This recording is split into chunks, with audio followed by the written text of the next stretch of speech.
శాంతరాయ తిమిరోపశాంతయే శాంతపావనమచింత్య వైభవం తం నరం వపుషి కుంజరం ముఖే మన్మహే కిమపి తుందిలం మహః.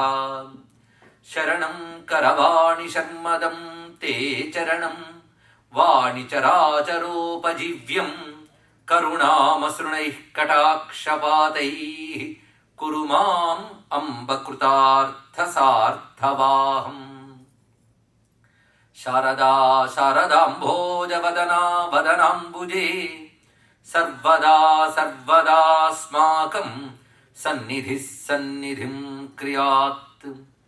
విమలపటీ కమలపుటీ పుస్తక రుద్రాక్షసస్తహస్తపుటీ కామాక్షి పక్ష్మలాక్షి కలిత విపంచీ విభాసి వైరించి. వాగర్థావివ సంపృక్తౌ వాగర్థ ప్రతిపత్తయే జగతః పితరౌ వందే పార్వతీ పరమేశ్వరౌ. గురవే సర్వలోకానాం భిషజే భవరోగిణాం నిధయే సర్వవిద్యానాం దక్షిణామూర్తయే నమః. నారాయణ సమారంభాం వ్యాసశంకర మధ్యమాం అస్మదాచార్య పర్యంతాం వందే గురు పరంపరాం. నారాయణం నమస్కృత్య నరం చైవ నరోత్తమం దేవీం సరస్వతీం వ్యాసం తతో జయముదీరయేత్. రామాయ రామభద్రాయ రామచంద్రాయ వేధసే రఘునాథాయ నాథాయ సీతాయాః పతయే నమః. కూజంతం రామ రామేతి మధురం మధురాక్షరం ఆరుహ్య కవితాశాఖాం వందే వాల్మీకి కోకిలం. ఆంజనేయం మహావీరం బ్రహ్మ విష్ణు శివాత్మకం తరుణార్కప్రభం శాంతం రామదూతం నమామ్యహం. దూరీకృత సీతార్తిః ప్రకటీకృత రామవైభవస్ఫూర్తిః దారిత దశముఖ కీర్తిః పురతో మమ భాతు హనుమతో మూర్తిః. శివాయ గురవే నమః. శివాయ గురవే నమః. శివాయ గురవే నమః. శ్రీమాత్రే నమః. శ్రీమాత్రే నమః. శ్రీమాత్రే నమః. శ్రీ విష్ణురూపాయ నమః శివాయ.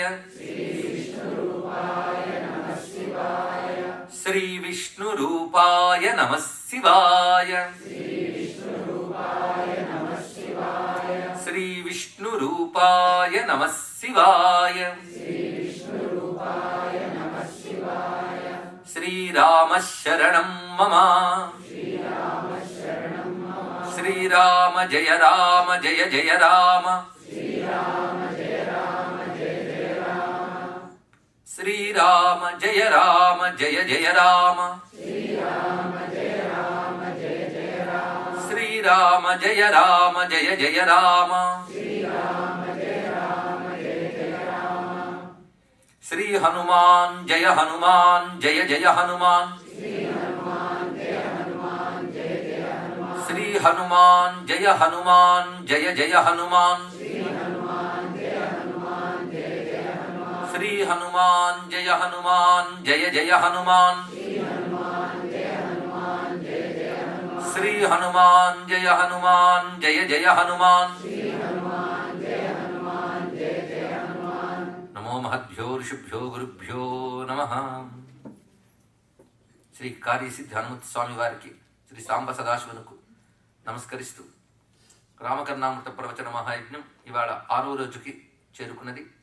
నిన్నటి వరకు ఈ స్తోత్ర కావ్యంలో ఉన్న పలు అంశాల ద్వారా రామమూర్తిని సాక్షాత్కరింపజేసుకున్నాం. ఎప్పుడైనా స్తోత్రం అంటే ఏముంటాయో అనేది మనం 2వ రోజున చెప్పుకున్నాం. నామ రూప గుణ లీల, మహిమ, తత్వం ఇవి ప్రధానంగా చెప్పబడుతూ ఉంటాయి. వాటన్నిటినీ కూడా అందిస్తున్నది రామకర్ణామృతం. అందుకు స్తోత్రం ద్వారా భగవంతునికి సంబంధించిన సంపూర్ణమైన జ్ఞానం కలగాలి. అది స్తోత్రం యొక్క ప్రయోజనం. అప్పుడు దానివల్ల అనుభూతి కలగాలి. ఆయన అంటే ఏం తెలియాలి. అందుకు నామ, రూప, గుణ, లీల, మహిమ, తత్వములను ఆవిష్కరించేటువంటి స్తోత్ర గ్రంథాన్ని ఆధారం చేసుకొని అనేక రామమూర్తుల్ని వివిధ సందర్భాల్లో ఆయన చూపించినటువంటి మూర్తులు, వాటితో దాగినటువంటి ఉపాసనాపరమైనటువంటి ధ్యానపరమైన మంత్రపరమైన విషయాలు అన్వయించుకుంటూ యోగపరంగా తత్వపరంగా కూడా దర్శిస్తూ రామాయణంలోని అనేక కథా సన్నివేశాలను కూడా మనం సమన్వయపరుచుకుంటూ వాగ్గేయకారుల రచనలు, ఇతర కావ్యాలు కూడా అక్కడక్కడ సమైక్యపరుస్తూ మనం చెప్పుకుంటూ వస్తున్న ప్రవచనంలో నిన్నటి రోజున స్వామివారి యొక్క జయరామమూర్తి, విశ్వరూప రామమూర్తి, రక్షారామమూర్తిని దర్శించాం. ఆ రక్షారామమూర్తిలో నమోస్తు రామాయ సలక్ష్మణాయ ఈ మహావాక్యం హనుమంతుల వారు చేసినటువంటి స్తోత్రంలో మొదటి వాక్యం. దానిని చివరి వాక్యంగా పెట్టి ఈ రామకర్ణామృత కర్త 5 శ్లోకాలు పంచరత్న శ్లోకాలుగా అందించారు. ఆ రక్షా స్తోత్రాలు నిన్న మనం చెప్పుకున్న చివరివి. ఇవాళ మనం ప్రారంభంలో మరొక పంచరత్నంలోకి ప్రవేశిస్తున్నాం. ఇది ప్రాతస్మరామి అనేటువంటి భావంతో వస్తూ ఉంటుంది. చాలామంది సాధకులకి, ఇక్కడ ఉన్నటువంటి వాళ్ళకి, మన సంస్కృతి అభిమానం కల వాళ్ళకి వెంటనే ప్రాతస్మరామి అంటే ఒక అవగాహన కలుగుతుంది. మన సంస్కృతిలో ఈ ప్రాతకాల స్మరణ అంటూ ప్రాతస్మరణ స్తోత్రం అనే ప్రక్రియ ఉంది.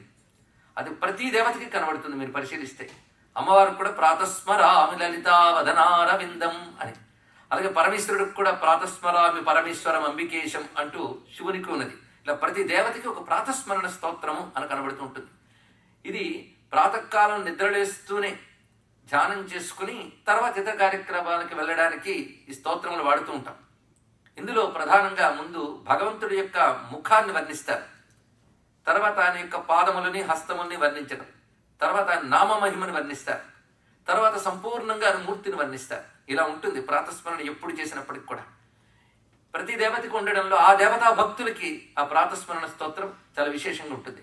అలా రామ ప్రాతస్మరణ స్తోత్రం అందిస్తున్నాడు ఈ రామకర్ణామృత కర్త. 5 శ్లోకములు. మనం ఇప్పుడు ప్రాతకాలమా, మరి ఇప్పుడు చెప్పుకుంటున్నాం తప్పు కదా అని అనకూడదు. ప్రాతః అంటే పొద్దున్నని మాత్రమే కాదు, మొదట అని కూడా అర్థం.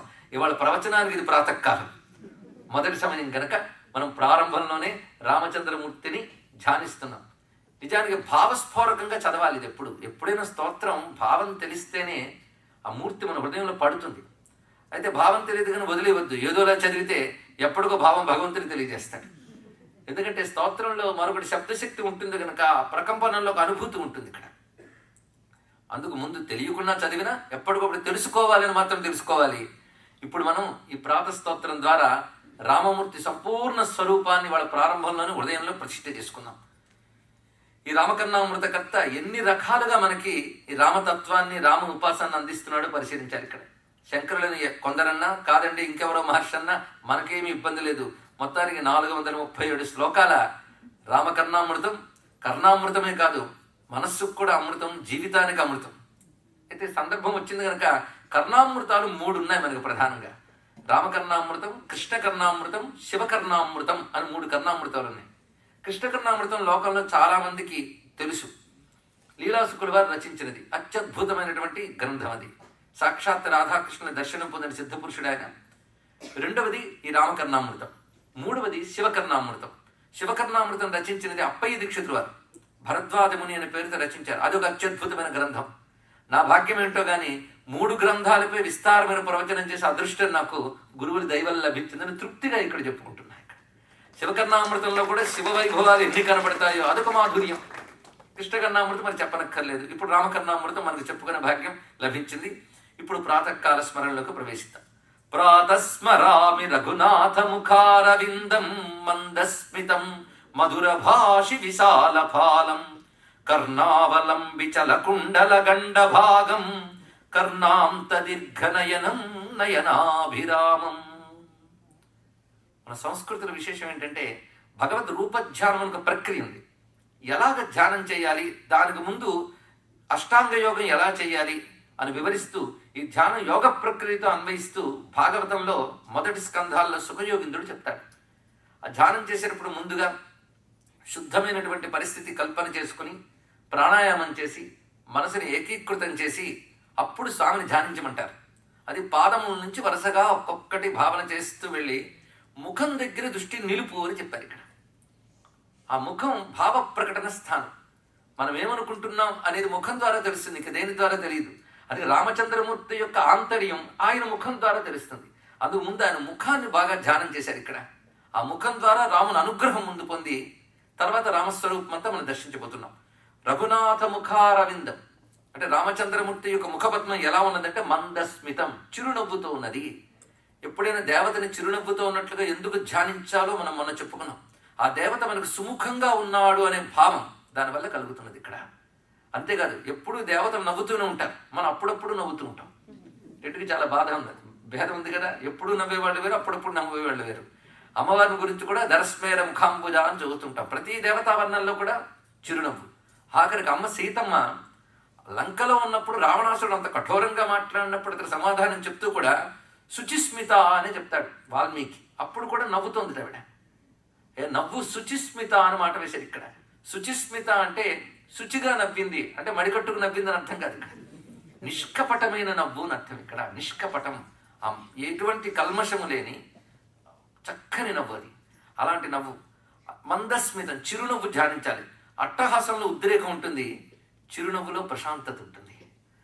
ఆ హృదయంలో ఉన్నటువంటి కారుణ్యము, ప్రసన్న భావము, సుముఖ భావము, ఈ మూడు, కారుణ్యం, ప్రసన్నత, సుముఖత్వం, ఈ మూడు ఆ చిరునవ్వులో వ్యక్తమవుతున్నాయి. అందుకే రామమూర్తి చిరునవ్వుని ఇక్కడ వర్ణించారు. వాల్మీకి అయితే రాముడి అందాన్ని ప్రతి కాండలో ఎంత తనివి తీరా వర్ణిస్తాడు, ఎందుకంటే మహాభక్తుడు వాల్మీకి.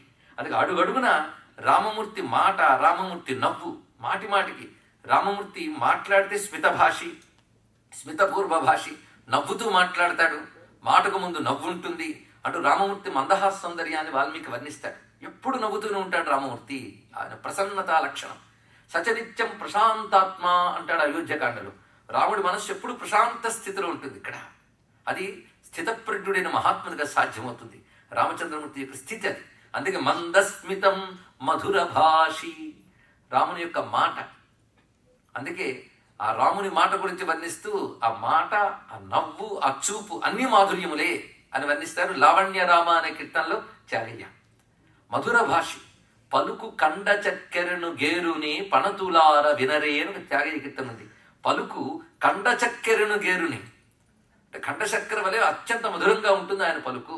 పణతులార వినరే, ఆ పలుకు యొక్క మాధుర్యం ఎంత గొప్పదో అడుగడుగున వాల్మీకి చూపిస్తూనే ఉంటాడు. మృదుభాషి, మధురాభాషి, పూర్వభాషి, స్మితభాషి అంటూ రాముని మాట తీరుని చూపిస్తాడు. ఎందుకంటే ఒక మనిషి సంస్కారం వాడి మాట తీరు బట్టి తెలుస్తుంది. వాడి ఆలోచన, వాడి ఆరోగ్యము, వాడి జీవనము, వాడి భావన, వాడి విద్య అన్ని మాటలో తెలుసుకుంటాం. అది రామాయణంలో మాట తీరు అని కానీ పరిశోధన చేయగలిగితే అత్యద్భుతమైన అంశాలు బయటకు వస్తాయి మనకి. ఇక్కడ అసలు మాట ఎలా ఉండాలో పిల్లలకు కూడా నేర్పచ్చు మనం. ఇక్కడ కాన్వర్జేషన్ టెక్నిక్స్, కమ్యూనికేషన్ స్కిల్స్ అంటారే, అవి రామాయణం ద్వారా బోల్డ్ నేర్చుకోవచ్చు. ఎలాగో మధుర భాష అని వచ్చింది కనుక అది మనం తలుచుకుంటున్నాం. తీయగా మాట్లాడటము అంటే అర్థం ఏమిటి? తీయగా మాట్లాడటం అంటే వింటున్న కొద్దీ ఇంకా వినాలనిపిస్తే ఆ మాటకు మధుర భాష అని పేరు. అలాంటి మాట, అంత ఆదరణ, అంత జ్ఞానము, అంత మార్ధవము ఉండాలి ఆ మాటకి. అందుకు మాటకు ఉండవలసిన లక్షణాలని స్వామి వద్ద ఉన్నాయి కనుక మందస్మితం మధుర భాషి విశాల ఫాలం, విశాలమైన నుదురు, మహాపురుష లక్షణాలు ఇవన్నీ కూడా. రామచంద్రమూర్తి శరీర వర్ణన హనుమంతుడు చేస్తాడు, మహాయోగి అయిన ఆంజనేయ వారు.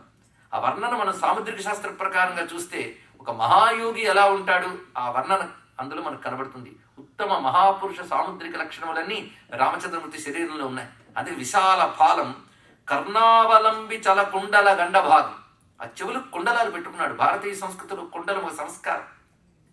ఆ చెవులకు బంగారు కుండలములు పెట్టుకున్నాడు. అది మకర కుండలములు అంటే మొసలి ఆకారంలో ఉన్నటువంటి కుండలములు. అవి ఎంత అందంగా మెరిసిపోతున్నాయంటే వాటి కాంతి చెక్కిళ్లలో ప్రతిఫలిస్తోంది అని చెప్పాడు ఇక్కడ. అంటే ఏక సమయంలోనే కుండలములు వర్ణన అవగానే చెవులు వర్ణించినట్లయింది, చెక్కిళ్ళు వర్ణించాడు ఇక్కడ.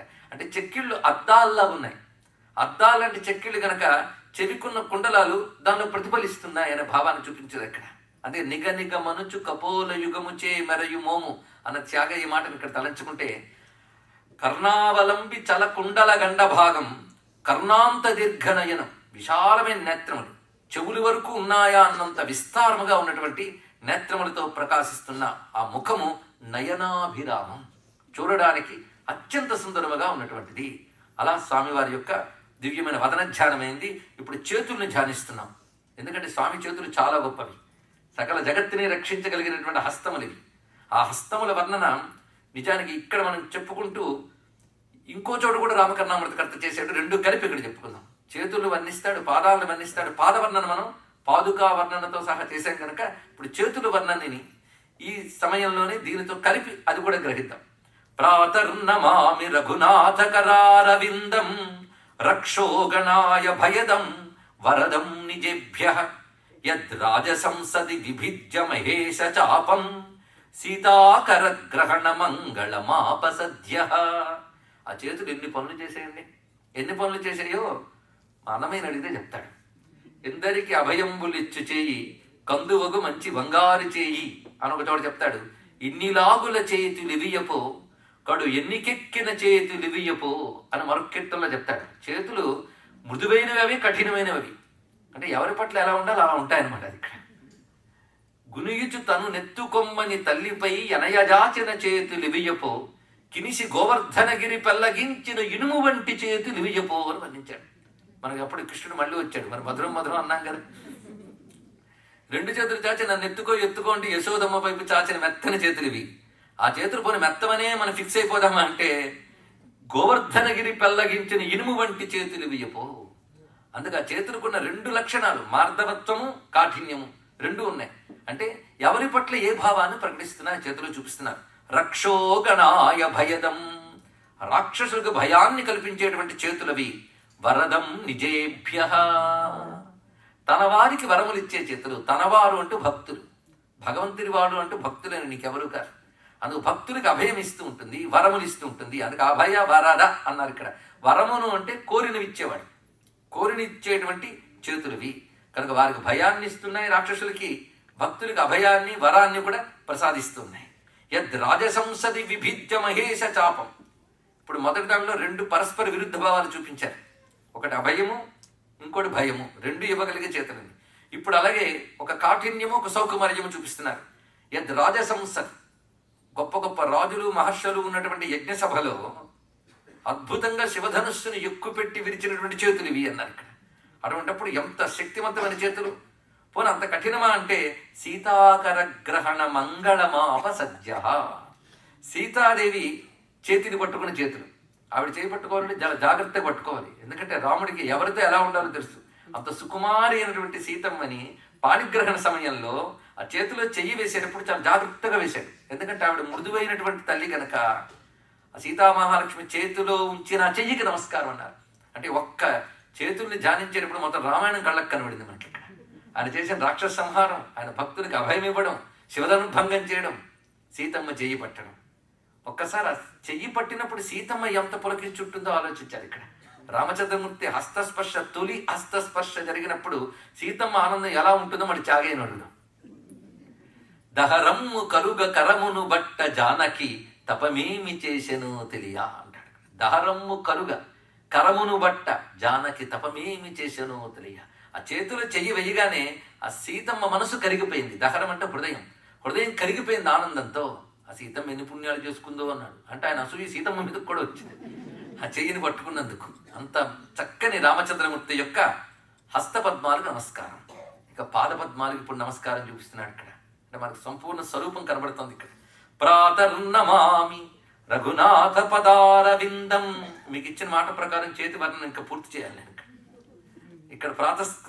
ప్రాతస్థుతిలో చెప్పుకున్నాం. ఇంకో చోట అత్యద్భుతంగా చేతులు వర్ణిస్తున్నారు.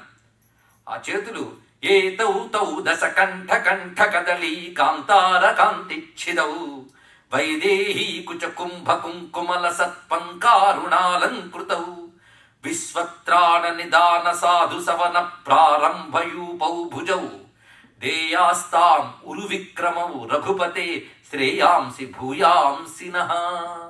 చాలా అత్యద్భుతమైన శ్లోకం ఇది. శ్రేయాంసి భూయాంసినః. రామచంద్రమూర్తి యొక్క చేతులు మనకు శుభములు కలిగించుగాక అన్నారు. ఆ చేతులు దశకంఠ కంఠ కదళీ కాంతార కాంతిచ్చిదం.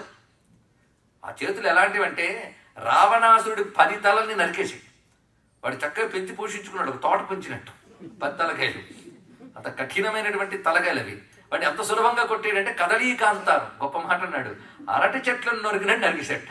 అరటి చెట్టుని చాలా సులభంగా నరకవచ్చు. మొత్తం 10 తలని అరటి చెట్టు నరికినట్టు నరికి వేసినటువంటి ఆ చేతులకు నమస్కారం. అంతేకాదు, అది శిక్షించిన ఎంత తెలుసో లాలించిన అంత తెలుసు. ఆ లాలన సీతమ్మకు తెలుసు అన్నాడు. అందుకే సీతమ్మని లాలన చేసేటువంటి చేతులు. ఈ సమయంలో మనకు పోతన గారు గుర్తొస్తారు. బలిచక్రవర్తి ఆ వామనుడి చేతులను చూడగానే లక్ష్మీదేవిని లాలించే చేతులున్నాడు. ఆదున్ శ్రీ సతి కొప్పుపై నురుముపై అంశోత్తరీయంబుపై పాదాబ్జంబులపై కపోలతటిపై పాలిండ్లపై నూత్న మర్యాదం చెందు కరంబు క్రిందగుట మీదైనా కరంబుంట మెల్గారే రాజ్యము గీజ్యము సతతమే కాయంబున అపాయమే అన్నాడు. అక్కడ ఎంత అద్భుతంగా చెప్పాడు. ఎలాంటి చెయ్య అంటే ఆ లక్ష్మీదేవి శిరస్సు నుంచి పాదముల వరకు నిమరగలిగే చనవు కలిగిన స్వతంత్రత కలిగిన చెయ్యది. దీని అర్థం ఏంటంటే లక్ష్మి ఆయన చేతికి అందుబాటులో ఉంటుంది, అధీనంలో ఉంటుంది.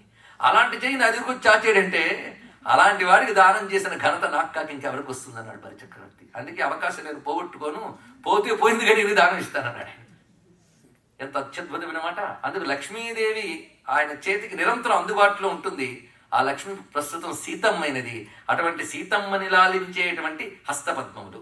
విశ్వత్రాణ నిదాన సాధు సవన ప్రారంభయూపౌ.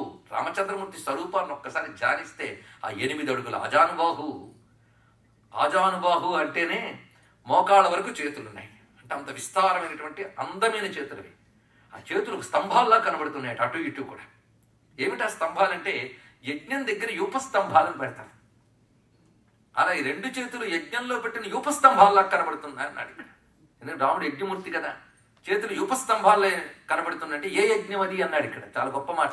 విశ్వత్రాణ నిదాన సాధు సవన ప్రారంభయూపో. సవనం అంటే యజ్ఞం. విశ్వరక్షణ అనే యజ్ఞం కోసం స్థిరపరిచినటువంటి యూపస్తంభాల్లా ఉన్నాయన్నాడు ఇక్కడ. అంటే రామమూర్తి అవతరించింది విశ్వరక్షణ అనే యజ్ఞం కోసం. ఆ యజ్ఞం కోసం పెట్టిన యూపస్తంభాల్లా ఉన్నటువంటివి స్వామి యొక్క ఆ 2 హస్తములు. అవి శ్రేయాంసి భూయాంసి నహ, మనకి విశేషమైన శ్రేయస్సులను ప్రసాదించుగాక అని ఈ భావన. ఈ విధంగా ప్రాతస్మరామి రఘునాథ కరారవిందం. ఇప్పుడు పాదారవిందం దగ్గరికి వెళదాం. అంటే ఎలాగో ధ్యానించాం, మరొకసారి ధ్యానించాలి, పరిపూర్ణం చేసుకోవాలి కదా. ప్రాతర్నమామి, చాలా విశేషమైన మాటలు. మొదట ప్రాతస్మరామి అన్నారు, రెండవది ప్రాతర్భజామి అన్నారు, ఇప్పుడు ప్రాతర్నమామి. స్మరామి అంటే స్మరిస్తున్నాము, భజామి అంటే ఆశ్రయిస్తున్నాము అని అర్థం. అని చేతుల్ని ఆశ్రయిస్తున్నాం. ప్రాతర్నమామి, ఇప్పుడు నమస్కరిస్తున్నాం. దేనికి? పాదములకు. ఎందుకంటే నమస్కారం పాదాల దగ్గరికి పెట్టినప్పుడే వినయంగా అహంకార అర్పణ అవుతుంది కనుక పాదముల దగ్గరికి వచ్చేప్పుడు నమామి పెట్టారు. ప్రాతర్నమామి రఘునాథ పదారవిందం పద్మాంకుశాది శుభరేఖ శుభావహంచ యోగీంద్ర మానస మధువ్రత సేవ్యమానం శాపాపహం సపది గౌతమ ధర్మపత్న్యా. ఎటువంటి పాదములండి రామచంద్రమూర్తి యొక్క ఆ పాదములు. దానికి ఎన్ని లక్షణాలు చూడండి. మనం మునిపే వర్ణించినట్లు పద్మ, అంకుశ మొదలైనటువంటి చిహ్నములు కలిగినటువంటి పాదము. అదేవిధంగా పద్మము లాంటి పాదములు మెత్తగా ఉన్నాయి. ఆ లేత ఎరుపు కాంతులతో పద్మాల్లా ఉన్నాయి. బాగా వికసించిన పెద్ద పద్మముల వలె ఉన్నాయి రామచంద్రమూర్తి యొక్క పాదములు. అయితే పద్మాలు వికసిస్తే తుమ్మెదలు వచ్చి ఆశ్రయిస్తాయి. తుమ్మెదలకు ఇష్టమైన కుసుమం పద్మం. ఎందుకంటే అంత పెద్దది ఆ పద్మము, దాని నిండా మకరందం ఉంటుంది. అందుకు అవి ఇక్కడ చేరితే ఇంకెక్కడికి వెళ్ళా అందులో ఉండిపోయిందట. అలాగా రామచంద్రమూర్తి పాదపద్మాలను ఆశ్రయించిన వాడు ఇంకా మామూలు పనికిమాల పువ్వులు వైపు వెళ్ళడు, ఆ పాదపద్మాల్లో లీనమైపోతాడు. అయితే అలాంటి తుమ్మెదలు ఎవరు? యోగీంద్ర మానస మధువ్రత సేవ్యమానం. యోగీంద్రుల మనస్సులనే తుమ్మెదలు ఏ పాదపద్మాలని ఆశ్రయిస్తున్నాయో ఆ పాదపద్మాలకు నమస్కారము. అంతేకాదు ఆ పాదములకున్న మహిమ శాపాపహం సపది గౌతమ ధర్మపత్న్యా. గౌతముని పత్ని యొక్క పాపముల్ని పోగొట్టినటువంటి పాదమునివి. శాపాన్ని పాపాన్ని పోగొట్టే పాదములు. అటువంటిది ఎంతో తపస్సు చేస్తే గానీ ఆ తల్లికి ఆ పాదములు గోచరం కాలేదు. గోచరించిన పాదములు ఆమె యొక్క సమస్త దోషాల్ని తొలగించి శుద్ధురాల్ని చేసేయి. తపోబల విశుద్ధాంగీం తపసా జ్యోతిత ప్రభాం అంటాడు వాల్మీకి. ఆ పాద స్పర్శ వల్ల ఆ తల్లి తన తపోబలంతో మహాప్రకాశమానంగా భాషించి రామచంద్రమూర్తికి ఆతిథ్యమిచ్చింది అనే వర్ణన కనబడుతున్నది ఇక్కడ. ఈ పాదములు ఎన్ని రకాలుగా ధ్యానించవచ్చు అంటే మళ్ళీ త్యాగే సహాయం తీసుకోవాలి. మనకి రామమూర్తి పాదములు హృదయంలో ఉండాలి. అందుకే వినయమునను కౌశికిని వెంట జనిన అంఘ్రులను చూచేదన్నటికో అంటాడు. అంటే విశ్వామిత్రి వెంట పెడుతున్న ఆ పాదాలను ఎప్పుడు చూస్తానో అనొక భావం. అలా పాదాన్ని ఎన్ని రకాలుగా భావన చేస్తాడో ఆ స్వామి. అంతేకాదు ఆ శివధనుస్సు విరిచేటప్పుడు ముందు పాదాన్ని దాని కింద పెట్టాడు, ఆయన తగిలించాడు. ఆ శివధనుస్సు అంత పుణ్యం చేసుకుందాం అంటున్నాడు మళ్ళీ.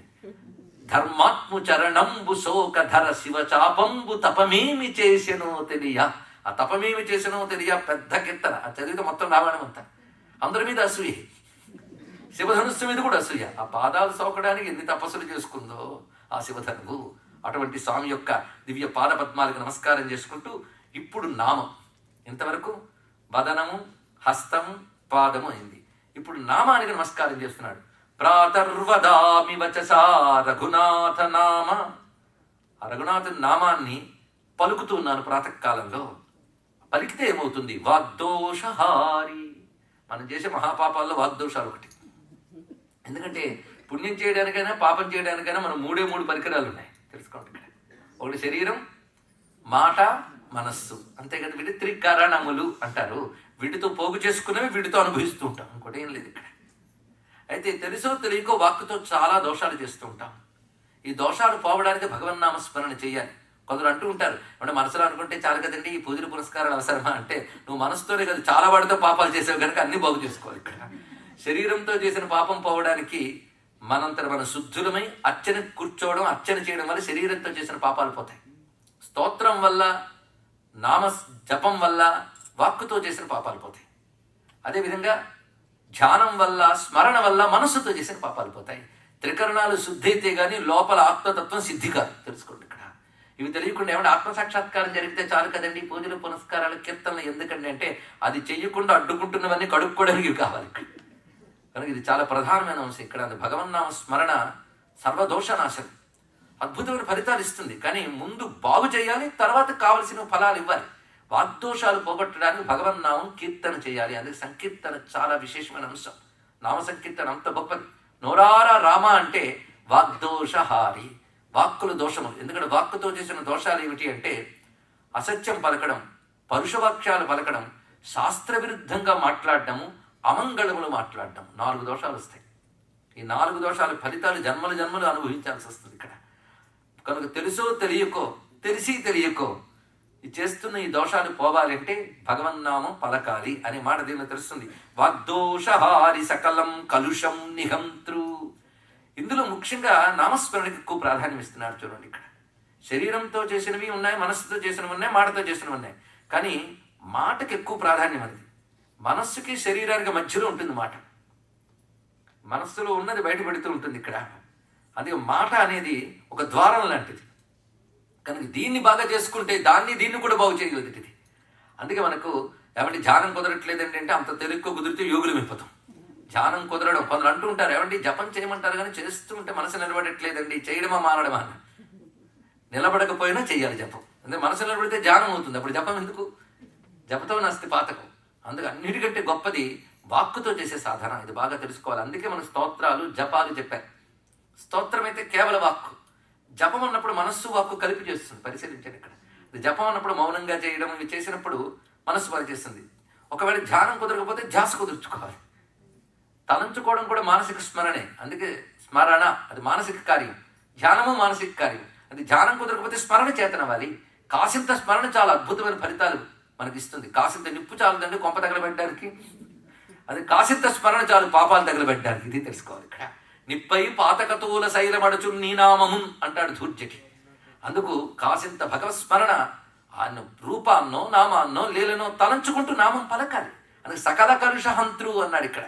అంటే వాగ్దోషములే కాకుండా సకల దోషాలు పోగొట్టగలిగే శక్తి ఉన్నది. అందుకే వాగ్దోషహారి సకలం కలుషం నిహంత్రు. ఎటువంటి నామమయ్యా అంటే పార్వతీ స్వపతినాశక భోక్తు కామ ప్రీత్యా సహస్ర హరినామ సమంజజాప. ఏ దివ్యనామము పార్వతీదేవి పరమేశ్వరునితో కలిసి విష్ణు 1000 నామాలతో సమానమని జపం చేస్తుందో అది. శ్రీరామ రామేతి శ్రేష్ఠ మంత్రము సారె సారెకును గిరిజిత చదువు రామ ప్రభో పాహి రామ ప్రభో పాహి రామ ప్రభో పాహి భద్రాద్రి వైదేహి రామ ప్రభో అంటారు రామదాసు. అందుకే సారె సారెకును గిరిజిత చదువు అంటే పార్వతీదేవి చదువుతోంది, శివుడు గురువై ఉపదేశించాడు. అది తెలుసుకోవాల్సింది. ఏంటంటే రామమంత్రానికి శివుడు గురువు అని చెప్పుకున్నాం. అలాగే శివజ్ఞానానికి రాముడు గురువు. ఇది గ్రహించాలి. శివుడు ధ్యానం చేస్తున్నాడంటే ఎవరిని అని కొందరికి ప్రశ్న, రాముణ్ణి అని ఫిక్స్ అయిపోవద్దు. అలాగే రాముడు కాదని కూడా నేను చెప్పను. శివధ్యానం గురించి కొంచెం క్లుప్తంగా చెప్పాలి. శివుడి ధ్యానం తన స్థితిలో తాను ఉంటాడు. అది ఇక్కడ బహిర్ముఖత్వం లేకుండా తన యందు తాను ఉండుట ధ్యానం అంటే అది అసలేనిది. అందుకని ఏదో ఒక వస్తువుని ధ్యానించాలని ఎక్కడ లేదు. ధ్యాన స్థితిలో మొట్టమొదటి భగవద్ రూపాన్ని ధ్యానించడం అవన్నీ సాధకులకు అవసరమే. కానీ సిద్ధపురుషుడి ధ్యానం అలా ఉండదు. సిద్ధపురుషుడు తన స్థితిలో తాను, తన పరమాత్మ స్థితి అనే దాని యందు ఉంటాడు. ఆ పరమాత్మ రాముడే గనక శివుడు రాముడిని ధ్యానిస్తున్నాడంటే తప్పేం లేదు. కానీ ఆ పరమాత్మ శివుడిని కూడా తెలుసుకోవాలి ఇక్కడ. అలాగే రామభక్తుల్లో శివుణ్ణి మించిన వాళ్ళు లేరు, శివభక్తుల్లో రాముణ్ణి మించిన వారు లేరు. మరి రామేశ్వరం మాట ఏమిటి? చాలా చిత్రమైనది. రామేశ్వరం క్షేత్రం తెలుసు కదా. కొంతమంది పాపం విష్ణు అభిమానం ఉంటూ శివద్వేషం ఉన్న వాళ్ళు ఏమంటారంటే, ఈ రామేశ్వరం గిమేశ్వరం జాంతానే, అది రాముడు పెట్టలేదండి అంటాడు. వీళ్ళెవరండి తీసేయడానికి? ఎందుకంటే రామాయణంలో లేదని. ఆ మాటకు వస్తే భద్రాచలం మాత్రం రామాయణంలో ఉందా? మరి అది ఎందుకు గ్రహించారు ఇక్కడ? అంటే వాళ్ళకి ఇష్టమైనవైతే తీసుకోవడం, నచ్చకపోతే తీసిపారేయడం. ఎందుకండి? సమన్వయించడం చేతన వాళ్ళు ఇక్కడ. అయితే రామాయణం కావ్యం, అందులో పురాణాలు లాంటి విషయాలు చెప్పరు. పురాణంలో విస్తారంగా ఉంటాయి. అందుకే భద్రాచలం గురించి పురాణం చెప్తోంది, రామేశ్వరం గురించి పురాణాలు చాలా చెప్పాయి. అధ్యాత్మ రామాయణం చెప్తోంది. తులసిదాస్ కూడా చక్కగా రచించారు. వాల్మీకి రామాయణంలో కూడా కొంచెం జాగ్రత్తగా చదివితే రామచంద్రమూర్తి రావణతో యుద్ధం అయిపోయిన తర్వాత తిరిగి సీతమ్మతో పుష్పక విమానం నుంచి వస్తూ ఆ సముద్రాన్ని చూపించి అంటాడు, ఇక్కడ నేను మహాదేవుని పూజించాను అని చెప్తారు ఇక్కడ. అంటే మహాదేవుని పూజించాడు స్పష్టంగా కనబడుతుంది అక్కడ. ఆయనే శివారాధన చేశాడు అని ఇక్కడ. అందుకే రాముడు శివుడిని పూజిస్తాడు, శివుడు రాముడిని పూజిస్తాడు. పూజించినంత మాత్రం తక్కువైపోరు, తెలుసుకోండి. ఇద్దరి తత్వము ఒక్కటే, ఇది గ్రహించాలి. అందుకే రామేశ్వర మాటకు వచ్చిన చమత్కారం ఉంది. రామేశ్వర అంటే ఏమిటో తెలుసుకోవడానికి దేవతలు ఒకసారి విష్ణువు వద్దకు వెళ్ళాట. రామేశ్వర అంటే ఏమిటి అంటే, రాముడికి ఈశ్వరుడు రామేశ్వరుడు అని చెప్పాడు. ఈయన అర్థం ఇది. ఇంకా శివుడి వెర్షన్ ఏంటో తెలుసుకుందాం. శివుడి దగ్గరికి వెళ్ళాట. శివుడు గొప్పగా అర్థం చెప్పాడు. ఆయన విష్ణువు ఏం చెప్పాడు? రామునికి ఈశ్వరుడు రామేశ్వరుడు. శివుడు ఏం చెప్పాడంటే, రాముడు ఎవడికి ఈశ్వరుడో వాడు రామేశ్వరుడు అన్నాడు. అంటే నాకు రాముడే ఈశ్వరుడు అన్నాడు ఆయన. ఎంత గొప్ప మాట చూడండి. బ్రహ్మగారి దగ్గరికి వెళ్ళారు. రామేశ్వరు అంటే అర్థం ఏంటంటే రాముడు ఈశ్వరుడు కలిసి రామేశ్వరుడు అన్నాడు. ఇప్పుడు ఏది బాగుంది? మూడు బాగుంది కదా. కనుకనే రామేశ్వరాయ నమః. అందుకు పార్వతీ సమేతుడైన రాముడు, మన శివుడు, పార్వతీ సమేతుడైన శివుడు ఎవరి నామాన్ని ఆస్వాదిస్తూ ఉంటాడో ఆ నామాన్ని నోరారా పలికి వాగ్దోషాలని సకల పాపాన్ని తొలగించుకుందాం. యత్ పార్వతీ స్వపతినా సహ భోక్తు కామా ప్రీత్యా. శివుడితో కలిసి ఆస్వాదిస్తుంది ఆ రామనామాన్ని. సహస్ర హరినామ సమంజజాప. 1000 విష్ణునామాలు ఒక పెట్టు, రామనామం ఒక్కటొక పెట్టుట. దీనికి కొందరు చమత్కారంగా ఏం చెప్తారంటే, మన సంఖ్యాశాస్త్రం ఉంది, అక్షరాలకు అంకె ఉంటుంది. అలా లెక్క కడితే రామ అనేది 10 అవుతుంది. అలాగే రామ రామ రామ, శ్రీరామ రామ రామ అంటే 10 × 10 × 10 ఎన్నయ్యే? 1000. అదే సహస్రనామ తత్తుల్యం అని చమత్కారంగా చెప్తారు. కానీ అలా చెప్పనక్కర్లేదు. ఆ విష్ణువు అంటేనే సర్వవ్యాపకం. ఈ సర్వవ్యాపకమైన తేజస్సు ప్రధానంగా అగ్ని, సూర్య, చంద్రాత్మకమై ఉంది గనక ఆ సర్వవ్యాపకమైన విష్ణుతత్వము ఈ ఒక్క 3 అక్షరాల చిన్ని నామంలో దాగి ఉన్నది. అందుకే ఇది విష్ణు సహస్రనామాలతో సమానము అన్నారు. తెలిసి చేస్తే ఇంకేం కావాలి? శ్రీరామ రామ రామ. ఈ విధంగా రామనామాన్ని స్తుతించారు 4వ శ్లోకంలో. ఇక 5వ శ్లోకం పంచరత్నాల్లో 5వది. ప్రాతశ్రయే శృతినుతాం రఘునాథమూర్తిం నీలాంబుదోత్పలసితేతర రత్న నీలాం ఆముక్త మౌక్తిక విశేష విభూషణాఢ్యాం జయాం సమస్తమునుభిః నిజ భృత్యముక్షైః. ఇది సంపూర్ణ రామమూర్తిని చూపిస్తున్నారు. మొదట వదనము, తర్వాత హస్తము, తర్వాత పాదము, తర్వాత నామము. ఇప్పుడు సంపూర్ణ రామమూర్తి. ఇక్కడ శ్రయే అని మాట వేశారు. ప్రాతశ్రయే. శ్రయే అంటే శరణు వేడుతున్నాను, ఆశ్రయిస్తున్నాను. ఆ మూర్తిని నేను శరణు వేడుతున్నాను అంటే అనన్యగతితో ఆ మూర్తిని పట్టుకుంటున్నా. ఆ మూర్తి ఎలాంటిది? శృతి నుతాం, వేదముల చేత కీర్తింపబడినటువంటి మూర్తి. ఇది తెలుసుకోవాల్సింది ఇక్కడ. వేదము ఏ భవ్యమైన స్వామి స్వరూపాన్ని వర్ణించిందో, ఎందుకంటే భగవంతుని 2 రూపాలతో ఆరాధించవచ్చని వేదమాత చెప్తోంది మనకి. 2 బ్రహ్మ నివేదితవ్యే మూర్తంచ అమూర్తంచ. మూర్తంచ అమూర్తంచ. అమూర్తం అంటే ఫార్ములెస్, ఏ ఫార్మ్, ఏ రూపము లేనివాడు. మూర్తి అంటే రూపం ధరించినవాడు. 2 ఆయనే. అదే మన సంస్కృతిలో గొప్పతనం. అదే మన సంస్కృతి ఎవడో ఏం చెప్పక్కర్లేదు. దేవుడికి ఏ రూపము ఉండదండి, అది మేమే చెప్పాం. నిరాకార అని అంటాం. దేవుడికి రూపం ఉంటుంది, అది మేమే చెప్తాం. భగవంతుడు ఒక్కడేనండి, ఆ మాట ఎప్పుడో చెప్పాం, ఏకం అద్వితీయం బ్రహ్మ. భగవంతుడు అనేక రూపాలు ఉంది, అది చెప్తాం. కనుక భగవంతుడు అనే విషయంపై ఎన్నెన్ని చెప్పాలో యుగాల క్రితమే సంపూర్ణంగా చెప్పిన జాతి భారత జాతి. తర్వాత వాళ్ళందరూ అందరూ ముక్కలు చెప్పిన వాళ్ళే, కానీ పరిపూర్ణంగా భగవంతుడికి సంబంధించిన అన్ని విషయంలో చెప్పినది హిందూ ధర్మం. అందులో పుట్టడం ఒక భాగ్యం, అందులో బ్రతకడం మరో భాగ్యం, అందులోనే మరణించడం ఇంకో భాగ్యం. భగవంతుడికి సంబంధించిన అన్ని అంశములు మనకు కనబడుతున్నాయి. అందుకే పొరపాటును కూడా ఇంతకంటే గొప్పది మరొకటి ఉంటుందేమో అనుకోవద్దు. మన దానిలో మనం గర్వంగా ఆనందంగా ఉందాం. ఇంకో దాన్ని విమర్శించనక్కర్లేదు, కానీ పట్టుకోనక్కర్లేదు. ఇది తెలుసుకోవాల్సింది ఇక్కడ. ఈ అవగాహన మనం తెలుసుకోవడమే కాకుండా మన దేశంలో ఉన్న మన వాళ్ళకు కూడా బాగా కలిగించవలసిన అవసరం ఏర్పడింది.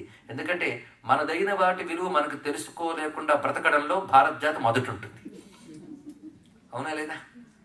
అటువంటి భవ్యమైన స్వామి రూపాన్ని ఇప్పుడు చూపిస్తున్నారు. శృతి నూతాం, వేదము చేతకెత్తింపబడింది. అమూర్తమైన తత్వమే లోకరక్షణ కోసం దివ్యమంగళ విగ్రహాన్ని ధరించి వచ్చింది. శాస్త్రం ఎలా వర్ణించిందో అటువంటి రూపాన్ని తీసుకున్నాడు. అజాయమానో బహుధా విజాయతే, వేదమాత చెప్తోంది ఇక్కడ. అజాయమానో బహుధా విజాయతే, పుట్టుకే లేనివాడు అనేక రకాలుగా అవతారాలు ధరించాడు. ఎందుకయ్యా రూపం లేని నువ్వు అవతారం ధరిస్తావంటే స్వామి భగవద్గీతలో చెప్పాడు. అజో పిసన్ అవ్యయాత్మ భూతానాం ఈశ్వరో పిసన్ ప్రకృతిం స్వాం అధిష్టాయ సంభవామి ఆత్మమాయయ. నాకు పుట్టుక లేదు నిజమే, నాకు రూపము లేదు నిజమే, నేను ఒక చోట పరిమితంగా ఉండను, సర్వవ్యాపకుణ్ణి, అది నిజమే. కానీ లోకరక్షణకై పరిత్రాణాయ సాధూనా వినాశాయ దుష్కృతాం ధర్మ సంస్థాపనార్థాయ సంభవామి. ఆ రూపం ఎలా తీసుకుంటాను? ప్రకృతిం స్వాం అధిష్టాయ సంభవామి ఆత్మమాయయ. మాయని నా అధీనంలో పెట్టుకుని దివ్యమంగళ విగ్రహాన్ని ధరించి వస్తాను అని చెప్పాడు కదా. అలాగ శృతి వర్ణించిన ప్రకారంగా, శాస్త్రం వర్ణించిన ప్రకారంగా దివ్యమంగళ విగ్రహాన్ని ధరించి వచ్చిన రామమూర్తికి నమస్కారము. అందుకే ప్రాతశ్రయే శృతినుతాం రఘునాథమూర్తిం. ఆ మూర్తి ఎలా ఉన్నది? నీలాంబుదోత్పలసితే తరరత్న నీలాం, నల్ల కలువులాగా ఇంద్రనీల మణిలా ఉంది. ఏదో ఒకటి చెప్తే చాలు కదండి, అసలు టైం చాలకపోతూ ఉంటుంటే మళ్ళీ నల్ల కలువ అంటే ఇంద్రనీల మణి అంటే ఏదో ఒకటి చెప్పండి, రెండు ఒకటే కదా అంటే చిన్న తేడా ఉందండి. చెప్పడం ఎందుకు చెప్తున్నారంటే ఇంద్రనీలమణి మంచి కాంతితో ఉంటుంది, కానీ మెత్తగా ఉండదు. నల్ల కలువ మెత్తగా ఉంటుంది, కానీ దాని కాంతి దీనికి ఉండదు. అందుకే నల్ల కలువతో పోల్చడానికి మెత్తదనం కోసం నల్ల కలువతో పోల్చారు, కాంతి కోసం రత్నంతో పోల్చారు ఇక్కడ. అందుకే ఆ మాట అంత చక్కగా చూపిస్తారు ప్రాచీనులైన కవులు. నీలాంబుదోత్పల సితేతర రత్న నీలాం. సితేతర అంటే తెలుపు కానిది, అంటే నీలము, నీలకాంతితో ఉన్నటువంటి వాడు.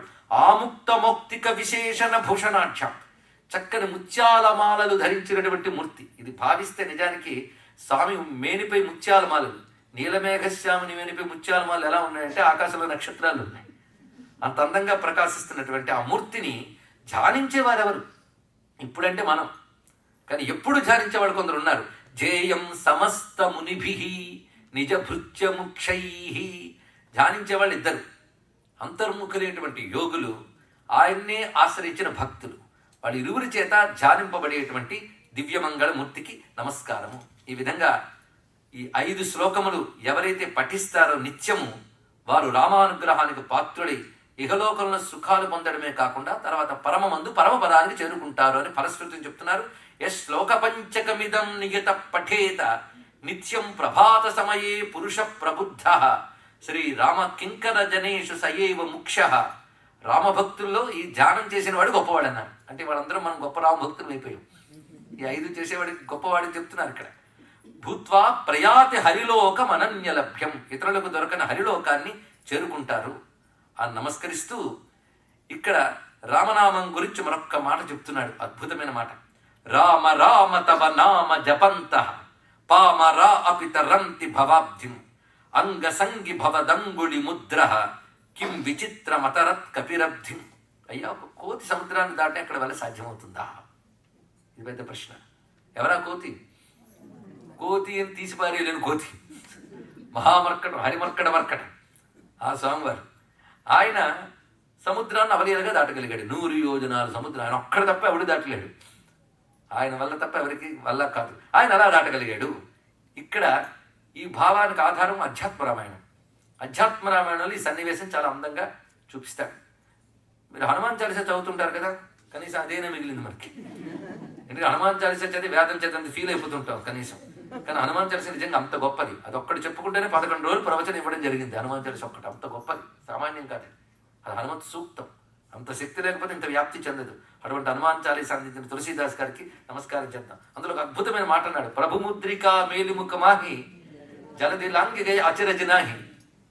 నువ్వు సముద్రాన్ని దాటడం ఆశ్చర్యం లేదయ్యా, ఎందుకంటే రాముల వారి యొక్క ఉంగరం నోట్లో పెట్టుకు వెళ్ళేవు గనక అన్నాడు. ఆ మాటని ఇక్కడ నిజానికి రామకర్ణామృతం అంతకంటే ముందు ఉంది, తులసీదాస్ కంటే ముందు. ఈ భావం చూడండి, అంగసంగి భవదంగుళి ముద్ర కిం విచిత్ర మతరత్ కపిరబ్ధిం అంగసంగి భవదంగుళి ముద్ర. రామచంద్రమూర్తి హనుమస్వామి వారికి ఉంగరం ఇచ్చాడు. ఏమంటే అనేక మందిని సుగ్రీవుడు పంపుతుంటే హనుమంతుడికి ఎందుకు ఇచ్చాడు అంటే, అదే రాముడు నారాయణుడు దొరికిపోతాడు అలాంటి చోటే. చిత్రం ఏంటంటే, ఒక్కొక్క దిక్కుకి ఒక్కొక్క గుంపుని పంపుతున్నాడు సుగ్రీవుడు సీతమ్మను అన్వేషించడానికి. దక్షిణం వైపు వెళ్ళే గుంపులో నాయకుడు అంగదుడు. ఆయన మేనేజ్మెంట్ స్కిల్ ఎంత గొప్పగా ఉంటుందో సుగ్రీవుడిది. ఎందుకంటే అసలు హనుమంతుడు, జాంబవంతుడు, నీలుడు, నలుడు, సుషేనుడు, గవయుడు, గవాక్షుడు మొదలైనటువంటి అద్భుతమైన వానర యోధుల గుంపులో ఉన్న అంగదుడిని లీడర్గా పెట్టాడు. ఎందువల్లంటే వారి కొడుకు ఆయన కనుక తన అన్నపై గౌరవంతో యువరాజుగా ఆయన పెట్టాడు. హనుమంతుడు గొప్పవాడు కదా, ఆయన సాధిస్తాడు నీకు తెలుసు, మరి ఆయన పెట్టచ్చు కదా అంటే, పదవి వస్తేనే పనిచేస్తాను హనుమంతుడు అన్నాడు కనుక ఆయన లీడర్గా పెట్టలేదండి.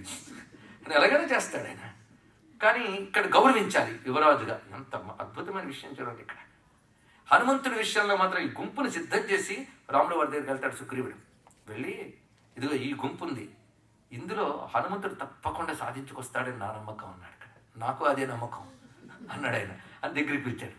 పిలిచి ఇదిగో ఉంగరం ఇస్తున్నా అన్నాడు. ఆ ఉంగరం ఏంటి, రామచంద్రమూర్తి అనామికకు పెట్టుకున్నటువంటి స్వర్ణాంగుళీయకం అంటే బంగారు ఉంగరం. దాని విశేషం ఏంటి అంటే రామనామం చెక్కుంది దాన్ని. రామనామాంకితమైన సువర్ణాంగుళీయం.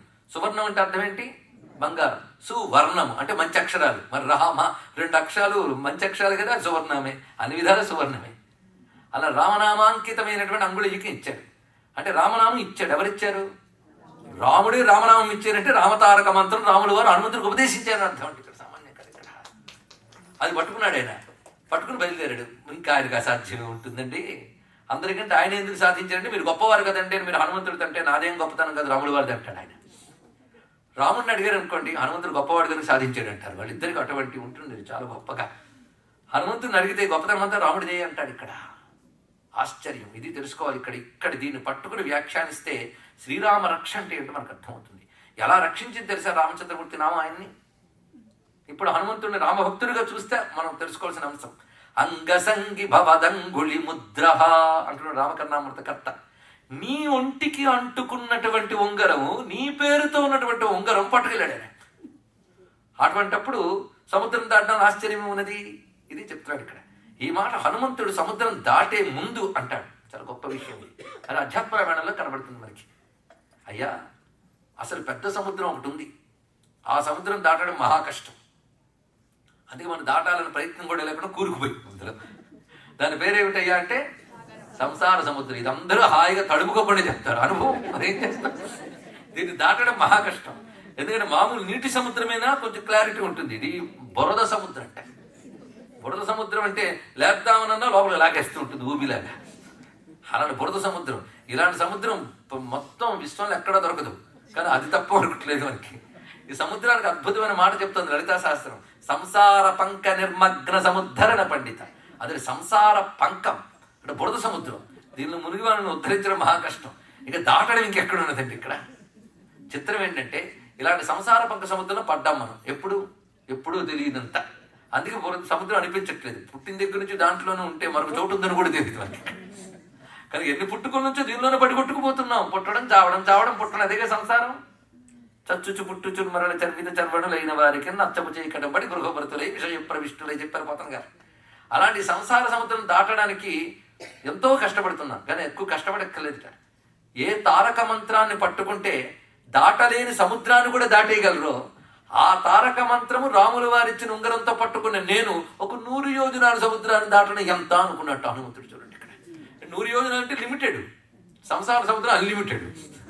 అందుకే ఇది దాటడం చాలా సులభమే అన్నాడు ఇక్కడ. అది అక్కడ చెప్పిన గొప్ప మాట ఇక్కడ. అందుకే రామ తన నామ మహిమ సంసారాభ్యంతరంతితే. రామ మహిమ చేత రామ రామ తవ నామ జపంతః పామరా అపి తరంతి భవాబ్ధిం. పరమమూర్ఖుడైనా సరే కేవల రామనామంతో సముద్రాన్ని దాటగలడు. అయ్యా, మనకి వేదాలు తెలుసా, వేదాంతాలు తెలుసా, యజ్ఞాలు తెలుసా, యాగాలు తెలుసా? ఏమని చేస్తాం? ఏం చేసి తరిస్తాం? బెంబేలు పడిపోతూ ఉంటే ఈ క్రతువులు, యజ్ఞాలు, యాగాలు, ఈ కర్మభారం పెంచుకోక్కర్లేదయ్యా. ప్రేమతో రామనామాన్ని ఆశ్రయిస్తే సులభంగా సంసార సముద్రాన్ని దాటగలం. అటువంటిప్పుడు 100 యోజనాల సముద్రం ఎంత అని స్వామి దాటాడు అని. ప్రభుముద్రికా మేలిముఖమాహి. అయితే ఇక్కడ ఉంగరం ఎక్కడ పట్టుకెళ్ళాడు? ఇది పెద్ద ప్రశ్న. ఇలాంటి రీసెర్చ్లు కొందరు చేస్తూ ఉంటారు. వెళ్ళినప్పుడు హనుమంతుడు ఉంగరం ఎక్కడ పెట్టుంటాడు అని. కానీ వాల్మీకి ఆ మాట చెప్పలేదు. దానివల్ల పెద్ద నష్టము లేదు. ఆయన కన్వీనియంట్. విశ్వనాథ వారు మాత్రం ఒక మాట చూపిస్తారు. సాధారణ పంచెలు కట్టే వాళ్ళకి తెలుస్తుంది మాట, ప్యాంటు షర్ట్లు వేసేవాళ్ళకి తెలియదు. ఆయన చక్కగా పంచె ఉత్తరీయం కట్టుకున్నాడు, మధ్యలో బిగించాడు. ఆ రొంటికి దోపడం అని ఒక మాట ఉన్నది మనకి. ఇప్పుడు ఆ పంచె లోపల పెట్టుకున్నాడు అని, లేదా ఉత్తరీయంలో కట్టి పెట్టుకున్నాడు అని, ఏదో ఒకటి అది తీసి ఇచ్చాడని. కానీ తులసీదాస్ ఏం చెప్పాడు? ప్రభుముద్రికా మేలిముఖమాహి. నోట్లో పెట్టుకెళ్ళేట్టు ఉంగరం. దాంతో బొమ్మ కూడా వేశారు చాలా మంది, నోట్లో ఉంగరం పెట్టుకుని వెళ్ళినట్టుగా. కానీ చిత్రం ఏంటంటే రామచరితమానస్సులో ఆ మాట రాయలేదు ఆయన. రామచరితమానస్సులో వెళ్ళాడు, ఉంగరం ఇచ్చాడని రాశాడు తప్ప నోట్లో పెట్టుకు వెళ్ళాడని రాయలేదు. హనుమాన్ చాలీసాలో మాత్రం ఆ మాట అన్నారు. ఇప్పుడు మనం దేన్ని బట్టి ఏం నిర్ణయించాలి? నోట్లో పెట్టుకెళ్ళాడు. కానీ ఉంగరం నోట్లో పెట్టుకెళ్ళాడు కాదు. ముద్రిక అంటే ప్రింట్. ప్రభు ముద్రిక అంటే రామచంద్రమూర్తి యొక్క మంత్రమును నోట్లో పెట్టుకున్నాడు అని అర్థం. అంటే రామ రామ రామ అంటూ జపం చేస్తూ ఎగరాడని అర్థం. ఇక్కడ అది ముద్రిక పెట్టుకోవడం ఉంగరం కాదు, రామమంత్రం నిరంతరం తాను జపం చేస్తూ ఉన్నాడు కనుక సాధించగలిగాడని దీని యొక్క భావం. అందుకే రామమంత్ర జప పరాయణుడికి సంసార సముద్రమే సులభమైనప్పుడు ఈ సముద్రం ఎంత అనే భావాన్ని చూపిస్తూ నామమహిమ ఇంత చక్కగా చెప్తున్నాడు. శ్రీరామ నామామృత మంత్ర బీజం సంజీవనం చేన్మనసి ప్రతిష్టం హాలాహలం వా ప్రళయానలం వా మృత్యోర్ముఖం వా వితథీకరోతి. చాలా విశేషమైన మాట చెప్తున్నాడు ఇక్కడ. నా హృదయంలో ఒక సంజీవని ఉందయ్యా. రామజోగి మందు కొనరే అన్నారు కదా ఇక్కడ. ఒక మందున్నది నా దగ్గర. అది సామాన్యమైనది. కామక్రోధాది కలుషముల్ని కడద్రోచేటటువంటి అద్భుతమైనటువంటి మందు అది. అలాంటి మందు. ఈ మందుకు 2 లక్షణాలు చెప్తున్నాడు ఇక్కడ. శ్రీరామ నామ అమృత మంత్ర బీజం. అది అమృతం. అది రామనామ ఒక అమృతం. అది సంజీవనం, మనల్ని జీవింపజేయగలిగేటువంటి ఔషధము. అది నా దగ్గర ఉంది గనక హాలాహలం వా ప్రళయానలం వా మృత్యోర్ముఖం వా విదధీకరోమి. నా దగ్గర అంటే సంజీవని అమృతమైన రామనామం ఉంది గనక నాకు హాలాహలం కానీ ప్రళయాగ్ని కానీ మృత్యుముఖమైనప్పటికి కూడా నాకు లెక్కలేదు. అవన్నీ వేస్ట్ అన్నాడు ఇక్కడ. దీని భావం ఏమిటి? నిజంగా రామనామాన్ని పట్టుకోగలిగితే మృత్యుబాధల నుంచి అనేక అనారోగ్యాల నుంచి బయటపడగలం. సరిగ్గా చేయగలిగితే అందులో సందేహమే లేదు. సరిగ్గా దీనికి అనేక అనుభవాలు ఉన్నాయి. ఇటీవల కాలంలో కడపలో ఒక విషయం జరిగింది. ప్రవచనాల రూపంలో వెళుతూ ఉంటే ఒక్కొక్కరు అనుభవాలు చెప్తుంటే ఆశ్చర్యం కలుగుతుంది. వాళ్ళకి ఒక మంచి అలవాటు ఉంది. ఒక పెద్ద ఆవిడ రోజు రామరక్షా స్తోత్రం చదువుకుంటారు, రామనామం చేసుకుంటారు అంతే. ఆవిడ క్యాన్సర్ వ్యాధి వచ్చి చెన్నైలో జాయిన్ చేశారు. ఇక్కడ ఒక పెద్ద అబ్బాయి ఉన్నాడు, అక్కడ ఒక చిన్న అబ్బాయి ఉన్నాడు. ఆవిడని అక్కడ హాస్పిటల్లో చేసినప్పుడు ఆవిడ ఇంకా శరీర స్పృహ లేని స్థితిలో ఉన్నారు, రామ అనుకుంటూ. చిత్రం ఏంటంటే వీళ్ళందరూ ఇక్కడ ఉన్నటువంటి కొడుకు, కోడలు, పిల్లలు కలిసి ఆమె క్షేమం కోసం రామరక్షా స్తోత్రం చదువుతున్నారు. సరిగ్గా వీళ్ళు చదివి పూర్తి చేసిన సమయానికి అక్కడ ఆవిడ తన అనుభూతి వాళ్ళతో చెప్తోంది. 2 పురుషులు నా దగ్గరకు వచ్చి నోట్లో తులసి తీర్థం పోసారు అని చెప్పింది ఆవిడ. చూడండి, అంటే అలా కనిపెట్టుకుంటాడు రామచంద్రమూర్తి అని ఇక్కడ అర్థం. అందుకే అకాల మృత్యువులు అపమృత్యువులు తప్పకుండా తొలగిస్తాడు. దీన్ని బట్టి రామనామం చేసేవాళ్ళు చిరకాలం బతికిపోతారని కూడా చెప్పడానికి లేదు. అసలు మృత్యు ఉండదు అనే మాటకు అర్థం ఏమిటి ఇది కూడా తెలుసుకోవాలి. మృత్యు ఉండదు అనే మాటకు నిజమైన అర్థం ఏంటంటే అజ్ఞానమే మృత్యు. ఇది తెలుసుకోండి ఇక్కడ. ప్రమాదం వై మృత్యుమహం బ్రవీమి. రామనామామృతము మనల్ని మృత్యువు నుండి బయట పెట్టేస్తుంది అనే దానికి అసలైన అర్థం తెలుసుకోవాలి ఇక్కడ. అకాల మృత్యువులు, అపమృత్యువులు, ఆది వ్యాధులు లేకుండా ఉండడం కూడా అవసరమే, కాదని కాదు. అది మన ప్రారంధం బట్టి రామనామం ఎంత చేయగలదు అంత చేయగలదు, నీ సాధనా బలం బట్టి, అందులో సందేహం లేదు. కానీ ఈ మాట మృత్యువు కూడా రాదు అనే మాట రామతారక మంత్రం ఉపదేశం పొందిన వెంటనే చిందులు వేసినటువంటి రామదాసుని అడగాలి. ఆయన చెప్తాడు. ఆయన ఒళ్ళు పులకించిపోయి చిందులు వేశాడు. మంత్రం దొరికినప్పుడు అలా ఆనందించగలిగితే వాడు నిజమైన భక్తులండి. మంత్రం దొరుకుతుంది, చేస్తూ ఉంటారు, ఫలిస్తుందా అండి, ఇంకెంతకాలం చేయండి అని అడుగుతుంటారు. ఇక ప్రారంభించరే అన్నాడు చేయాలంటాడు. అంటే ఎప్పుడు ఆపేయాలని ఒక్కడికి కనబడుతుంది ఇక్కడ. మంత్రంపై ఎంత నిష్ఠ ఉండాలండి. చైతన్య మహాప్రభు గయకి వెళ్ళినప్పుడు అక్కడ విష్ణు పాదాలు చూశాడు ఆయన. ఇది విష్ణు పాదాలు అనగానే మూర్చిపోయాడు ఆయన. ఏది ఆ భావతాదాత్మ్యం? ఆ భావతాదాత్మ్యం కలగాల, స్పృహ. వెంటనే కింద పడిపోతుంటే ఎవరో పట్టుకున్నారు, పూర్తిగా రష్ అక్కడ, జనాలు తొక్కిసలాట, కింద పడిపోతున్నాడు మేడు మరచిపోయి. ఆ పారవశ్యంకి వెళ్ళిపోయాడు ఆయన. వెంటనే ఒక సిద్ధపురుషుడు చేయి పట్టుకుని బయటకు లాగి అక్కడున్న చెట్టు కింద కూర్చోబెట్టి, తేరుకున్న తర్వాత నువ్వు చాలా యోగ్యుడు అయ్యాని కృష్ణమంత్రం ఇస్తానన్నాడు. ఆనందపరుసుడే అంతకంటే భాగ్యమా? చెవులో కృష్ణమంత్రం పడుతూ ఉండగా మూర్చిపోయాడు మహానుభావుడు. అలా కనెక్టివిటీ అండి, అలా తాదాత్మ్యం చెందగలగాలి భగవన్నామంతో ఒక్కసారి. అలాగా సిద్ధి పొందగలిగితే అప్పుడు గెంతులు వేస్తూ తారక మంత్రము కోరిన దొరికెను ధన్యుడనైతిని ఓరన్న మీరిన కాలుని దూతల పాలటి మృత్యువు ఇది మది నమ్మన్న భర్జనం భవబీజానాం అర్జనం సుఖ సంపద తర్జనం యమదూతానాం రామరామేతి గర్జనం. భవబీజముల్ని నశింపజేస్తుంది, అదేవిధంగా సంపదల్ని ఆర్జింపజేస్తుంది, యమదూతుల్ని తర్జింపజేస్తుంది, వాళ్ళు వెదరగొడుతుంది అని చెప్పాడు ఇక్కడ. దీని అర్థం ఏమిటి? ఎవడైతే రామనామ జపం చేస్తాడో వాడు ఈ జీవితంలో పొందవలసినవి పొందుతూ అసలైన పరమార్థం పొందుతాడు. వాడు మళ్ళీ పుట్టడు, అది చెప్తున్నాడు. మళ్ళీ పుడితే పుట్టుక చావు ఇవన్నీ కూడా, కానీ పుట్టుక చావు లేని శాశ్వతమైన కైవల్యమే నిజమైన అమృతత్వము. అది లభించే వరకు మృతమే. తెలుసుకోండి, మనం బ్రతుకుతున్నాం అనుకుంటున్నాం, కానీ నిత్యం మృత్యుముఖంలో ఉన్నాం. నిత్యం సన్నిహితం మృత్యు, రోజు చస్తూ బతకడమే బ్రతుకు. నిజమైన మోక్షం ఏదయ్యా అంటే మళ్ళీ పుట్టుక చావు లేని స్థితి, అది అమృతత్వం. అందుకు నాకు మృత్యు భయం లేదు అంటే అర్థం ఏంటి? మళ్ళీ పుట్టుక చావులనేటువంటి చట్టంలో నేను పడను. అందుకే ఇన్ని జన్మముల చేసిన పాపము ఈ జన్మముతో విడునన్న అన్నిటికిది కడసారి జన్మము తథ్యంబిక పుట్టుట సున్నా. ఒక భక్తురాలంది, నిజంగా అంత ఉంటుందండి అని. ఎందుకమ్మా అంత అధైర్యం అంటే, సరిగ్గా సాధన చేయట్లేదండి. నీ సాధన ఎలా ఉన్నా నామం గొప్పది కనుక నువ్వు ధైర్యం గురించి చెప్పింది. మనం ఎలా ఉన్నా పట్టుకున్నది గొప్పది కనుక అది మనల్ని తరింపజేస్తుంది. ఆ నమ్మకం, ఆ విశ్వాసం, ఆ నిష్ట ఉన్నప్పుడు వాడు తొందరగా తరిస్తాడు. అది లేనప్పుడు కొంచెం ఆలస్యం అవుతుంది అంతే. కనుకనే మంత్రం ఇద్దరికి ఉంటుంది. ఒకడు చాలా ముందుకు వెళ్ళిపోతే ఒకడు వెనక్కి వెళ్ళిపోతా అంటే శ్రద్ధాలోపం. అందుకే మంత్రబలం ఒక్కటి సరిపోదు, శ్రద్ధాబలం చాలా అవసరం. ఇది గ్రహించవలసింది. ఒకే మంత్ర జపం చేస్తున్న ఇద్దరు ఉపాసకుల్లో ఒకడు ఉన్నత స్థితికి వెళ్తాడు, ఇంకా అతడు ఉన్న స్థితిలో ఉండిపోతాడు. కానీ వాడు డైరీ చూస్తే మాత్రం లక్షల కోట్లు జపించాడని మాత్రం ఉంటుంది ఇక్కడ. అది శ్రద్ధ, శ్రద్ధ, శ్రద్ధ, అఖండ విశ్వాసం. అది అనేక జన్మల పుణ్యాలు ఉంటే గానీ శ్రద్ధ రాదండి. శ్రద్ధ ఇమ్మనమని భగవంతుని అడగాలి. మొత్తానికి రామనామ మహిమ అంత విశేషంగా చెప్పబడుతుంది. భర్జనం భవబీజానం ఇత్యాది మంత్రముల ద్వారా కూడా దీన్నే ప్రకటిస్తున్నారు. అందుకే మృత్యోర్ముఖం వా విదధీకరోతి అని నమస్కారం చేసుకుని ఇప్పుడు మరొక రామచంద్రమూర్తి యొక్క స్వరూపం వద్దకు మనం ప్రవేశిస్తున్నాం. ఇక్కడ నుంచి కొంత మనం యోగంలోకి వెళ్ళబోతున్నాం. సిద్ధమే కదా? దీనికి నిన్ననే ప్రిపేర్ చేసాం. ఆ దివ్యమైనటువంటి రామస్వామి యొక్క రూపంలోకి వెళుతూ ప్రధానంగా భజ రామం భజే తారకం అని ఒక శ్లోకం గురించి చెప్పుకున్నాము. నేను గుర్తుందా?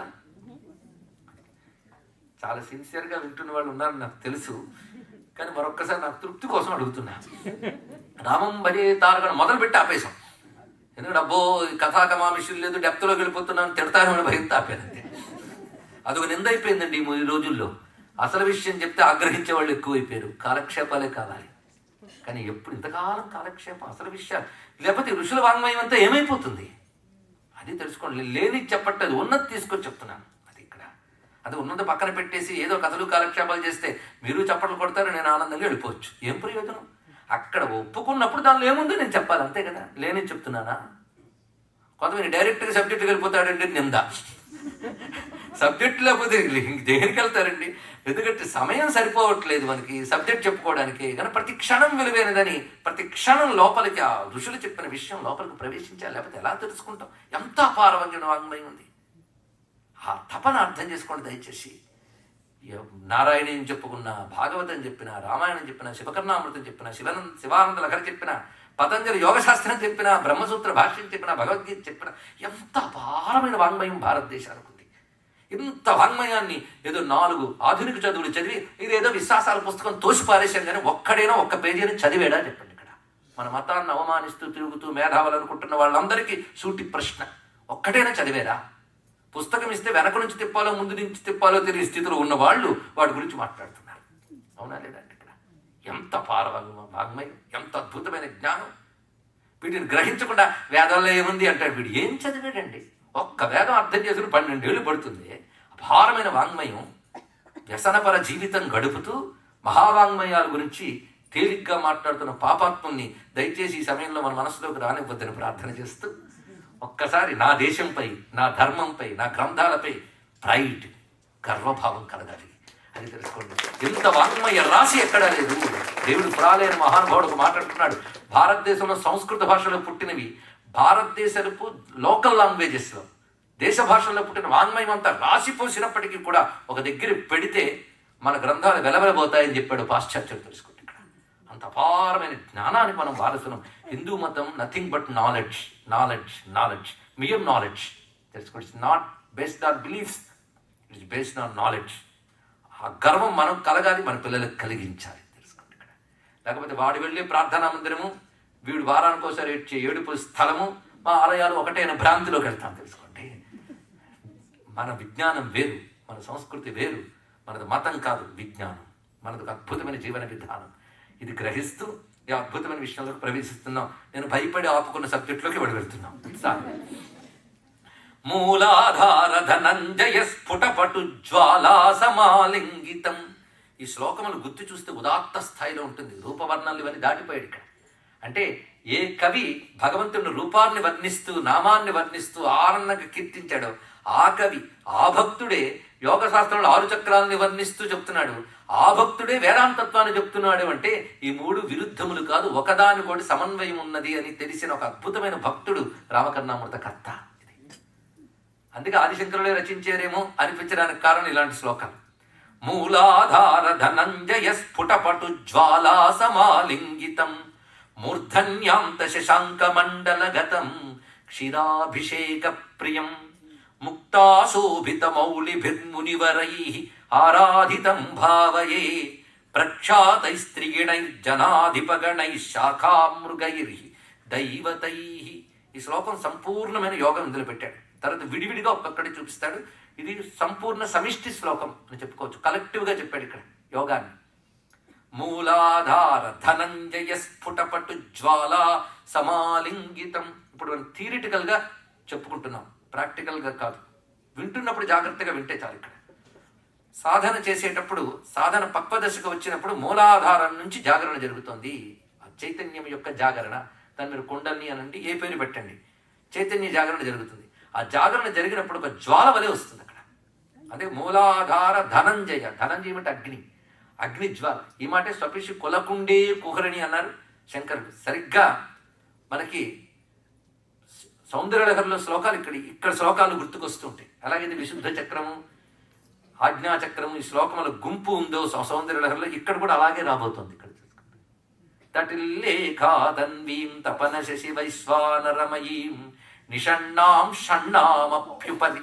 అక్కడ ఏముందో అదే ఇక్కడ లభిస్తుంది. ఇక్కడ దీన్ని బట్టి అక్కడ లలిత ఎవరో, ఇక్కడ రాముడు వారే అని భారతీయుడు ఏ రూపంతో ఉపాసించినా పట్టుకునే తత్వం ఒక్కటే అని ఏకత్వం, ఒక సమన్వయం మనకు వస్తుంది. ఈ సూత్రముల అంతరంగం తెలియక శివుడా, కేశవుడా, రాముడా, కృష్ణుడని కొట్టుకుంటూ ఆ స్థాయిలోనే మిగిలిపోయినటువంటి వాళ్ళకు నమో నమః. ఈ విషయాన్ని చూడండి ఎంత ఉదాత్తంగా చెప్తున్నాడు. మూలాధారం నుంచి జ్వలించినటువంటి ఆ తేజస్సు క్రమంగా సహస్రారం వరకు వెళ్ళగానే ఆ సహస్రారం దగ్గర శివశక్తి రూపము ఒక చంద్రబింబం వలె ఉంటుంది. అది ఒక్కసారి వేడి తగిలితే కరిగినట్లుగా కరిగి మొత్తం 72,000 నాడుల్ని తడుపుతుంది. ఈ అనుభూతి కేవలం యోగులకు తెలుస్తుంది అన్నాడు. ప్రపంచం సించంతి పునరపి రసామ్నాయ మహసహ. ప్రపంచం అంటే మొత్తం శరీరాన్ని అంతటి తడుపుతుంది. అదే షవర్ అండి. ఇదే మనకు అభిషేకాల్లో కనబడితే తత్వం అది. అక్కడ మూలాధారం నుంచి సహస్రారం వరకు చిదగ్నిగా వ్యాపించిపోయిన వాడే లింగం. దాని మీద పడుతున్నటువంటి అమృతధార సహస్రారం నుంచి కురుస్తున్న శక్తిధార, అదే అమృతధార, శివశక్తి అమృతధార. దానికి ఒకానొక బాహ్య రూపమే ఈ శివలింగాభిషేకం మనం చూస్తున్నది. దేవతలకు అభిషేకం అంతా యోగపరంగా ఇది తెలుసుకోండి. ఇక్కడ మనం పోసుకున్న బాత్ కాదు ఇది. దీన్ని ఇప్పుడు లాంగ్వేజ్లో చెప్పాడు కాస్మిక్ షవర్ అన్నారు. ఇలా చెప్తేనే బాగుంటుంది. వాళ్ళకి ఏం చేస్తాం. దీన్ని సహస్రారాంబుజారూఢ సుధాసారాభివర్షిణి అన్నారు ఇక్కడ. ఇది అయ్యాక మీరు కానీ శివలింగం చూస్తూ ఉంటే ఆ శివలింగం బయట ఉన్నది కాదయ్యా, నా లోపలే ఉన్నటువంటి చిజ్యోతి, అది అమృతంతో తడిసిపోతూ కనబడుతుంది. అది పాతాళం లాంటి మూలాధారం నుంచి ఆకాశం లాంటి సహస్రారం వరకు ఇదంతా ప్రపంచం దీనిలో వ్యాపించిపోయింది మొత్తం. ఇదే ఆపాతాళ నభస్థలాంత భువన బ్రహ్మాండమా విస్ఫురత్ జ్యోతిస్ఫాటికలింగ మౌళి విలసత్ పూర్ణేందు వాంతామృతై. అక్కడ చంద్రబింబం, అది శివుడి జటాజూటంలో ఆ చంద్రబింబం సహస్రార కమలంలో ఉన్న శివశక్త్యాత్మక తత్వం. ఆ అనుభూతి ఇప్పుడు చెప్తుంటే కలిగినట్టు అనిపిస్తుంది, కానీ కలుగుతుంది యోగికి తెలుసుకుంటాడు. ఎందుకంటే ఇక్కడి నుంచి కదిలి వెళ్ళడానికి ఎంత స్వయం పడుతుంది. ప్రతి ప్రయాణి అమృతాయమానం అది దేవి భాగవతం. ఆ కుండలినీనే అమ్మవారు అని చెప్తున్నారు. ఆ పైకి వెళ్ళగానే సహస్రారం చేరగానే అమ్మవారు శివుణ్ణి పెళ్ళాడినట్టు అన్నారు ఇక్కడ. అది మూలాధారం నుంచి సహస్రారం వరకు కుండలిని ప్రయాణమే పార్వతీదేవి శివుడి కోసం తపస్సు చేయడం. వాళ్ళిద్దరి కళ్యాణం సహస్రార కమలానికి చేరుకున్నప్పుడు కలిగే శివశక్తి పూర్ణత అని. అంటే పురాణ కథకి మళ్ళీ యోగానికి అనుబంధం. చూశారు, బయటికి కథ లోపల యోగం, బయటికి పూజ లోపల యోగం. అలా ఒకదానికి అలా ముడి ఉంటుంది. శ్రద్ధ ఉండాలి, కానీ ఆంతర్యాలు తెలుసుకుంటూ వెళుతుంటే ప్రతిదానిలో అద్భుతం కనబడుతుంది. అప్పుడు తెలిసి ఇవి చేయగలిగితే ఇంకా ఆనందం ఉంటుంది మనకి. ఇక్కడ ఈ విషయమే ఇక్కడ మనకి మూలాధార ధనంజయ స్ఫుటపటు జ్వాలా సమాలింగితం మూర్ధన్యాంత శశాంక మండల గతం. మూర్ధన్యం అంటే శిరస్సు, బ్రహ్మరంధ్ర స్థానం. అక్కడున్న శశాంక మండలం చంద్రమండల స్వరూపం. ఇదే చంద్రాం చంద్ర సహోదరీం అని మనం చదువుతున్నది కూడా ఆ స్వరూపమే. అటువంటి చంద్రబింబం, ఆ చంద్రబింబము అక్కడి నుంచి ఆ ద్రవించి ప్రవహించే శివశక్తి అనుభూతి క్షీరాభిషేక ప్రియం. అది చెప్తున్నారు. క్షీరాభిషేకం అంటే అదండి. ఎందుకంటే భూమి యందు దొరికే అమృతము ఆవుపాలు, అందుకు అమృతానికి సంకేతంగా దాన్ని మనం వాడుతున్నాం. అందుకు క్షీరాభిషేక ప్రియం. రామచంద్రమూర్తికి కూడా క్షీరాభిషేకం ప్రీతిగా చేస్తారు. ఆదివారాలు పూజ చేస్తారు. ఇది ప్రధానం. ముక్తాశోభిత మౌళిభిర్మునివరైరారాధితం భావయే. ఒక్కొక్క శ్లోకం ఎంత అద్భుతం అంటే, ముక్తాశోభిత మునివరులు అంటే ముత్యాలు అలంకరించుకున్నటువంటి మునివరులు ఆయన పూజిస్తున్నారు అని. అంటే రాముని పూజించాలంటే ముత్యాలు అలంకరించుకోవాలి కదా. ఏమిటి ఇందులో ఉన్నటువంటి భావం అంటే, ముక్తాశోభిత మౌళిభిర్మునివరైరారాధితం, ముత్యాలు ధరించిన శిరస్సులతో ఋషులు ఆరాధిస్తున్నారు. అంటే ఈ తత్వం మనం విన్నాం, కానీ అనుభవించేది ఋషులు. ఎందుకంటే ఇది అల్టిమేట్, దాన్ని అనుభవిస్తున్నారు ఋషులు. వాళ్ళు ముక్త అనే శబ్దం ఎందుకు వేశారు ఇది తెలియాలి. ఇక్కడ ముక్త అంటే అర్థం ముత్యమని కాదు. ఇక్కడ ముక్త అంటే జీవన్ముక్తులు, లౌకిక బంధంను విడిచిపెట్టి భగవంతుడితో తాదాత్మ్యం చెందినటువంటి వాళ్ళు ముక్తులు. బంధము మోక్షం అని 2 పదాలు ఉన్నాయి. రెండు డిఫరెన్స్ తెలియాలంటే, ప్రపంచంతో తాదాత్మ్యము బంధము, పరమాత్మతో తాదాత్మ్యము మోక్షము. ఇది గుర్తుపెట్టుకుని తర్వాత ఆలోచించుకోండి చాలు. ఆ పరమాత్మ తాదాత్మ్యం కావాలి, ప్రపంచ తాదాత్మ్యం అక్కర్లేదంటే మనం ముముక్షువు అంటారు అండి. ఇక్కడ కాదండి, కొంచెం ప్రపంచం కూడా కావాలంటే ఇంకా ముముక్షత్వం లేదని అర్థం. ఇక్కడ ఆ పరమాత్మతో తాదాత్మ్యం కలిగే ఇంక ప్రపంచం పట్టదు. ఆ తాదాత్మ్య స్థితి భక్తుడు భావనతో పొందగలుగుతాడు. యోగి సహస్రార గమనంలో అందుకోగలుగుతున్నాడు. జ్ఞాని ఆత్మవిచారణతో అందుతున్నాడు. ముగ్గురు పట్టుకునేది పరమాత్మ తాదాత్మ్యమే. ఆ తాదాత్మ్యానికి వెళ్ళినటువంటి స్థితిలో వాడు ముక్తా శోభిత మౌళిభి, ముక్తి చెందినటువంటి స్థితిలో సహస్రార స్థానానికి చేరేవారు. మౌళి అంటే శిరస్సు. ముక్త స్థితిలో సహస్రారానికి చెందిన యోగులు అటువంటి దివ్యానుభూతిని పొందుతున్నారు. వాళ్ళ చేత ఆరాధింపబడుతున్న రామచంద్రమూర్తికి నమస్కారము అన్నారు. అంటే ఈ స్వరూపమంతా రాముడిగా దర్శనం చేశారు. ఇక్కడ ప్రఖ్యాతై స్త్రీగణై జనాధిపగణై శాఖామృగై దైవతై, ముగ్గురు చేత పూజింపబడుతున్నాడు రాముడు. ఇంకా చెప్పండి, 4. ముందు కూడా చెప్పుకున్న ఎవరు? జీవన్ముక్తులు. జీవన్ముక్తులు భగవంతుడిని ఆరాధించడం కాదు, ఆయన పట్టేసుకుంటారు. ఆయనకు వేరు కారు, వాళ్ళు కలిసిపోతారు. నది సముద్రంలో చేరినట్టు ముక్తులు భగవంతుడిలో చేరిపోతారు వాళ్ళు. అదే జ్ఞానిని కూడా భక్తుడు అన్నాడు కృష్ణ పరమాత్మ. ఎందుకంటే జ్ఞాని భగవంతుల్లో ఆ విధంగా కలిసిపోతున్నాడు, నది సముద్రంలో కలిసినట్టు కలుస్తున్నాడు. మిగిలిన వాళ్ళు ఉన్నారు మరో 3 గణములు. రామాయణం మొత్తంలో 3 గణాలు కనబడతాయి. ఆ 3 గణాలని వర్ణించారు ఇక్కడ. జనాధిపగణై, మనుష్యుల్లో గొప్పవాళ్ళు. రెండవది శాఖామృగై, కొమ్మల పట్టుకు తిరిగే జంతువులు. ఎవరు? వానరులు. దైవతై, దేవతలు. ఆ ముగ్గురు రాముడిని కొలుచుకున్నారు రామాయణంలో మనకు కనబడుతున్నారు ఇక్కడ. జనాధిపులు అంటే జనులకు అధిపులు, అంటే రాజులు ఉద్దేశంలో పడతాం. కానీ జనాధిపులు అంటే రాజులు అని అర్థం కాదు. ఇక్కడ జనుల్లో గొప్పవాళ్ళు. ఎందుకంటే మనుష్యులు చాలా మంది ఉంటారు, తింటూ తిరుగుతూ నిద్రపోతూ 10 మందిని హింసిస్తూ బతికేవాళ్ళు చాలా మంది ఉంటారు. జనాధిపులు అంటే జ్ఞానులై గొప్ప సాధకులైన మహాత్ములు, వాళ్ళు సేవించుకుంటున్నారు. రెండవది శాఖామృగాలు కూడా సేవించుకున్నాయి. దీన్ని బట్టి రాముడు ముక్తి చెందిన మహాత్మునికి ఎంత తొందరగా లభిస్తున్నాడో మృగాలకు కూడా అంత తొందరగా జరుగుతున్నాడు. అయ్యో మీరు రాముడి గురించి చెప్పేటప్పుడు అంత యోగం అంతా చెప్పారు కదా, మాకు అవన్నీ తెలియదు కదా, మేము రాముడికి దూరమా అని అనుకోవద్దు అని చెప్పడానికి భావం. ముక్తి పొందిన వాళ్ళు అలా వెళ్ళగలిగిన సామాన్యులు నిరుత్సాహపడకుండా వాళ్ళు ఆ రాముడిని పట్టుకుంటే వాళ్ళని రాముడు ధరింపజేసే స్థితిని ఇస్తాడు. అది చెప్పడం ఇక్కడ ఒక అద్భుతమైన మాట మనకి తులసీదాస రామచరితమానసులో చూపిస్తాడు. ఎంత అద్భుతమైన మాట అదంటే, సుందరకాండలో హనుమత్ స్వామి సీతాన్వేషణకి బయలుదేరి లంకలో వెతుకుతూ ఉండగా విభీషణుడి ఇంటికి వెళ్తాడు. విభీషణుడి ఇంటికి వెళ్ళినప్పుడు విభీషణుడు ఆయన మాట్లాడుకుంటారు. ఎక్కడి నుంచి వచ్చావంటే రాముడు పంపాడంటే ఆయనకు ఆనందపరుసుడైపోతాడు. ఎందుకంటే ధర్మం మీద ప్రీతి ఉన్నవాడికి రాముడు అంటే ఇష్టం ఉంటుంది, అంతే కదా. ఇద్దరు కూర్చుని మాట్లాడుకుంటారు. నేను ధర్మాన్ని ఆశ్రయించాను, ధర్మాన్ని ఆశ్రయించడమే రాముడి ఉపాసన. నేను ధర్మాన్ని ఆశ్రయించి ఉన్నాను కదా, రాముడినే నమ్ముకున్నాను కదా, కానీ ఒక్క చిన్న సందేహం, నేను రాక్షస పుట్టుకు పుట్టాను. ఈ రాక్షస పుట్టుకు పుట్టిన నేను రాముడు అనుగ్రహానికి నోచుకోగలనా అంటాడు. ఎవరు? విభీషణుడు. అప్పుడు హనుమంతుడు, ఏం సందేహించుకు, జంతువు పుట్టుకు పుట్టిన నేనే ఆయన అనుగ్రహానికి నోచుకున్నాను, నువ్వు నోచుకుంటావు అన్నాడు. ఎంత వినయంగా మాట్లాడాడు చూడండి ఇక్కడ. దీన్ని బట్టి రామచంద్రమూర్తి అందరి చేత ఆరాధింపబడుతున్నాడు. నువ్వు ఏ ఉపాధిలో ఉన్నావు, నీ వర్ణం ఏమిటి, నీ ఆశ్రమం ఏంటి, నీ కులం ఏమిటి, నువ్వు స్త్రీవా పురుషుడివా, డబ్బున్నవాడువా లేనివాడువా, ఎక్కువ వాడువా తక్కువ వాడివి, ఏ అక్కర్లేదు. అందుకే మా రాముడు అందరివాడు. ఆటవికుల్లో శబరి ఇచ్చిన పళ్ళు తీసుకున్నాడు. ఆటవికుల రాజు అయిన గుహుడిని ఆలింగనం చేసుకున్నాడు. ఆటవికులతో కలిసి తిరిగాడు. వానరులను కలుపుకుని చక్కగా వెళ్ళాడు. మహాత్ములైన మహర్షులను అనుగ్రహించాడు, దేవతలను అనుగ్రహించాడు, మృగాలను అనుగ్రహించాడు, పతితుల్ని అనుగ్రహించాడు. అందుకే బడుగు వర్గాల అడుగు వర్గాల అందరివాడు మా రాముడు. తెలుసుకోండి ఇక్కడ. అది రామచంద్రమూర్తి యొక్క కథ. అందుకే జనాధిపగణై శాఖామృగై దైవతై. ఇంకో అద్భుతమైన ఉందండి శాఖామృగము. మృగం అనే మాటకి జంతువుని మనం లౌకికార్థన చెప్తాం. మృగము అంటే వెతుకున్నది అని అర్థం. నిజానికి మృగయతి రాధా మాధవం అని. మృగయతి అంటే వెతుకుట అని అర్థం. ఇక్కడ వెతికేవాళ్ళు అని అర్థం. శాఖామృగై అంటే శాఖల్లో వెతికేవాళ్ళు, అంటే కొమ్మల్లో ఏ పండు దొరుకుతుందా అని వెతుకుతూ తిరుగుతూ వెళ్ళేవారు అని అర్థం. కానీ అత్యద్భుతం మనకు అర్థం ఉంది ఇక్కడ. శాఖలు అంటే వేదములో శాఖలు ఉంటాయి, వేద శాఖలు అని చెప్తూ ఉంటారు. ఇక్కడ ఋగ్వేదానికి కొన్ని శాఖలు, యజుర్వేదానికి కొన్ని శాఖలు, సామవేదానికి కొన్ని శాఖలు ఉన్నాయి ఇక్కడ. అలా ఒక్కొక్క వేదానికి శాఖలు. ఈ శాఖల్లో భగవంతుడి తత్వాన్ని వెతుకుతూ అన్వేషిస్తూ సాధన చేస్తున్న వాళ్ళు శాఖామృగులు. అది దీని యొక్క భావం ఇక్కడ. అది శాఖామృగై జనాధిపగణై అంటే మానవులు, శాఖామృగై అంటే ఋషులు, దైవతై అంటే దేవతలు. అంటే ఒక్కొక్కరి ఇంటలెక్చువల్ లెవెల్ ఒక్కొక్కటి, ఒక్కొక్కరి సాధనా స్థాయి ఒక్కొక్కటి. అంటే మనుష్యులు, ఋషులు, దేవతలు. వాడి ఇంటలెక్ట్ మనుష్యుల ఇంటలెక్టా, ఋషుల ఇంటలెక్టా, దేవత ఇంటలెక్టా, మన స్థాయి బట్టి పెరుగుతుంటుంది. ఎవడి బుద్ధి అంత గొప్పదైనా అందరూ రాముడి భక్తులే, ఇది తెలుసుకోవాల్సి ఇక్కడ. అది దీనిలో ఉన్నటువంటి అత్యద్భుతమైన భావం. మొత్తం యోగం అంతా ఇక్కడ కనిపించింది మనకి.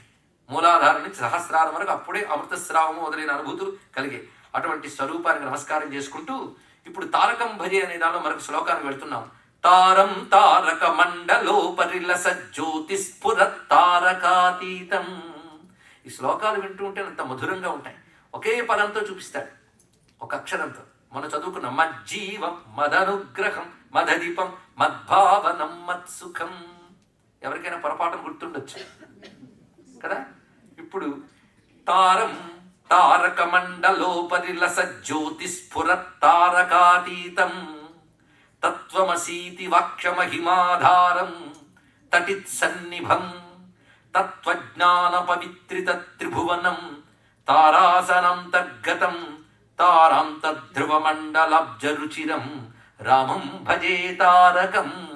రామం భజే తారకం. రాముడు తారక బ్రహ్మ. ఆ మాట తెలుసుకోవాలి ఇక్కడ.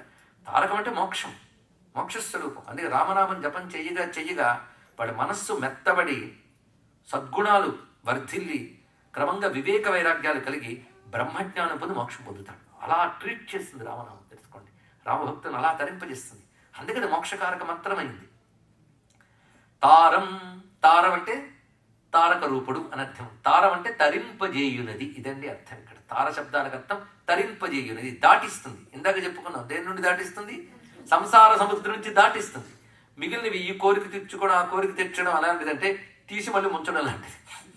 ఇక్కడికడే మునుగుతూ ఉంటాం, ఇక్కడికడే పడుతూ ఉంటాం. అవన్నీ అభీష్టాలు.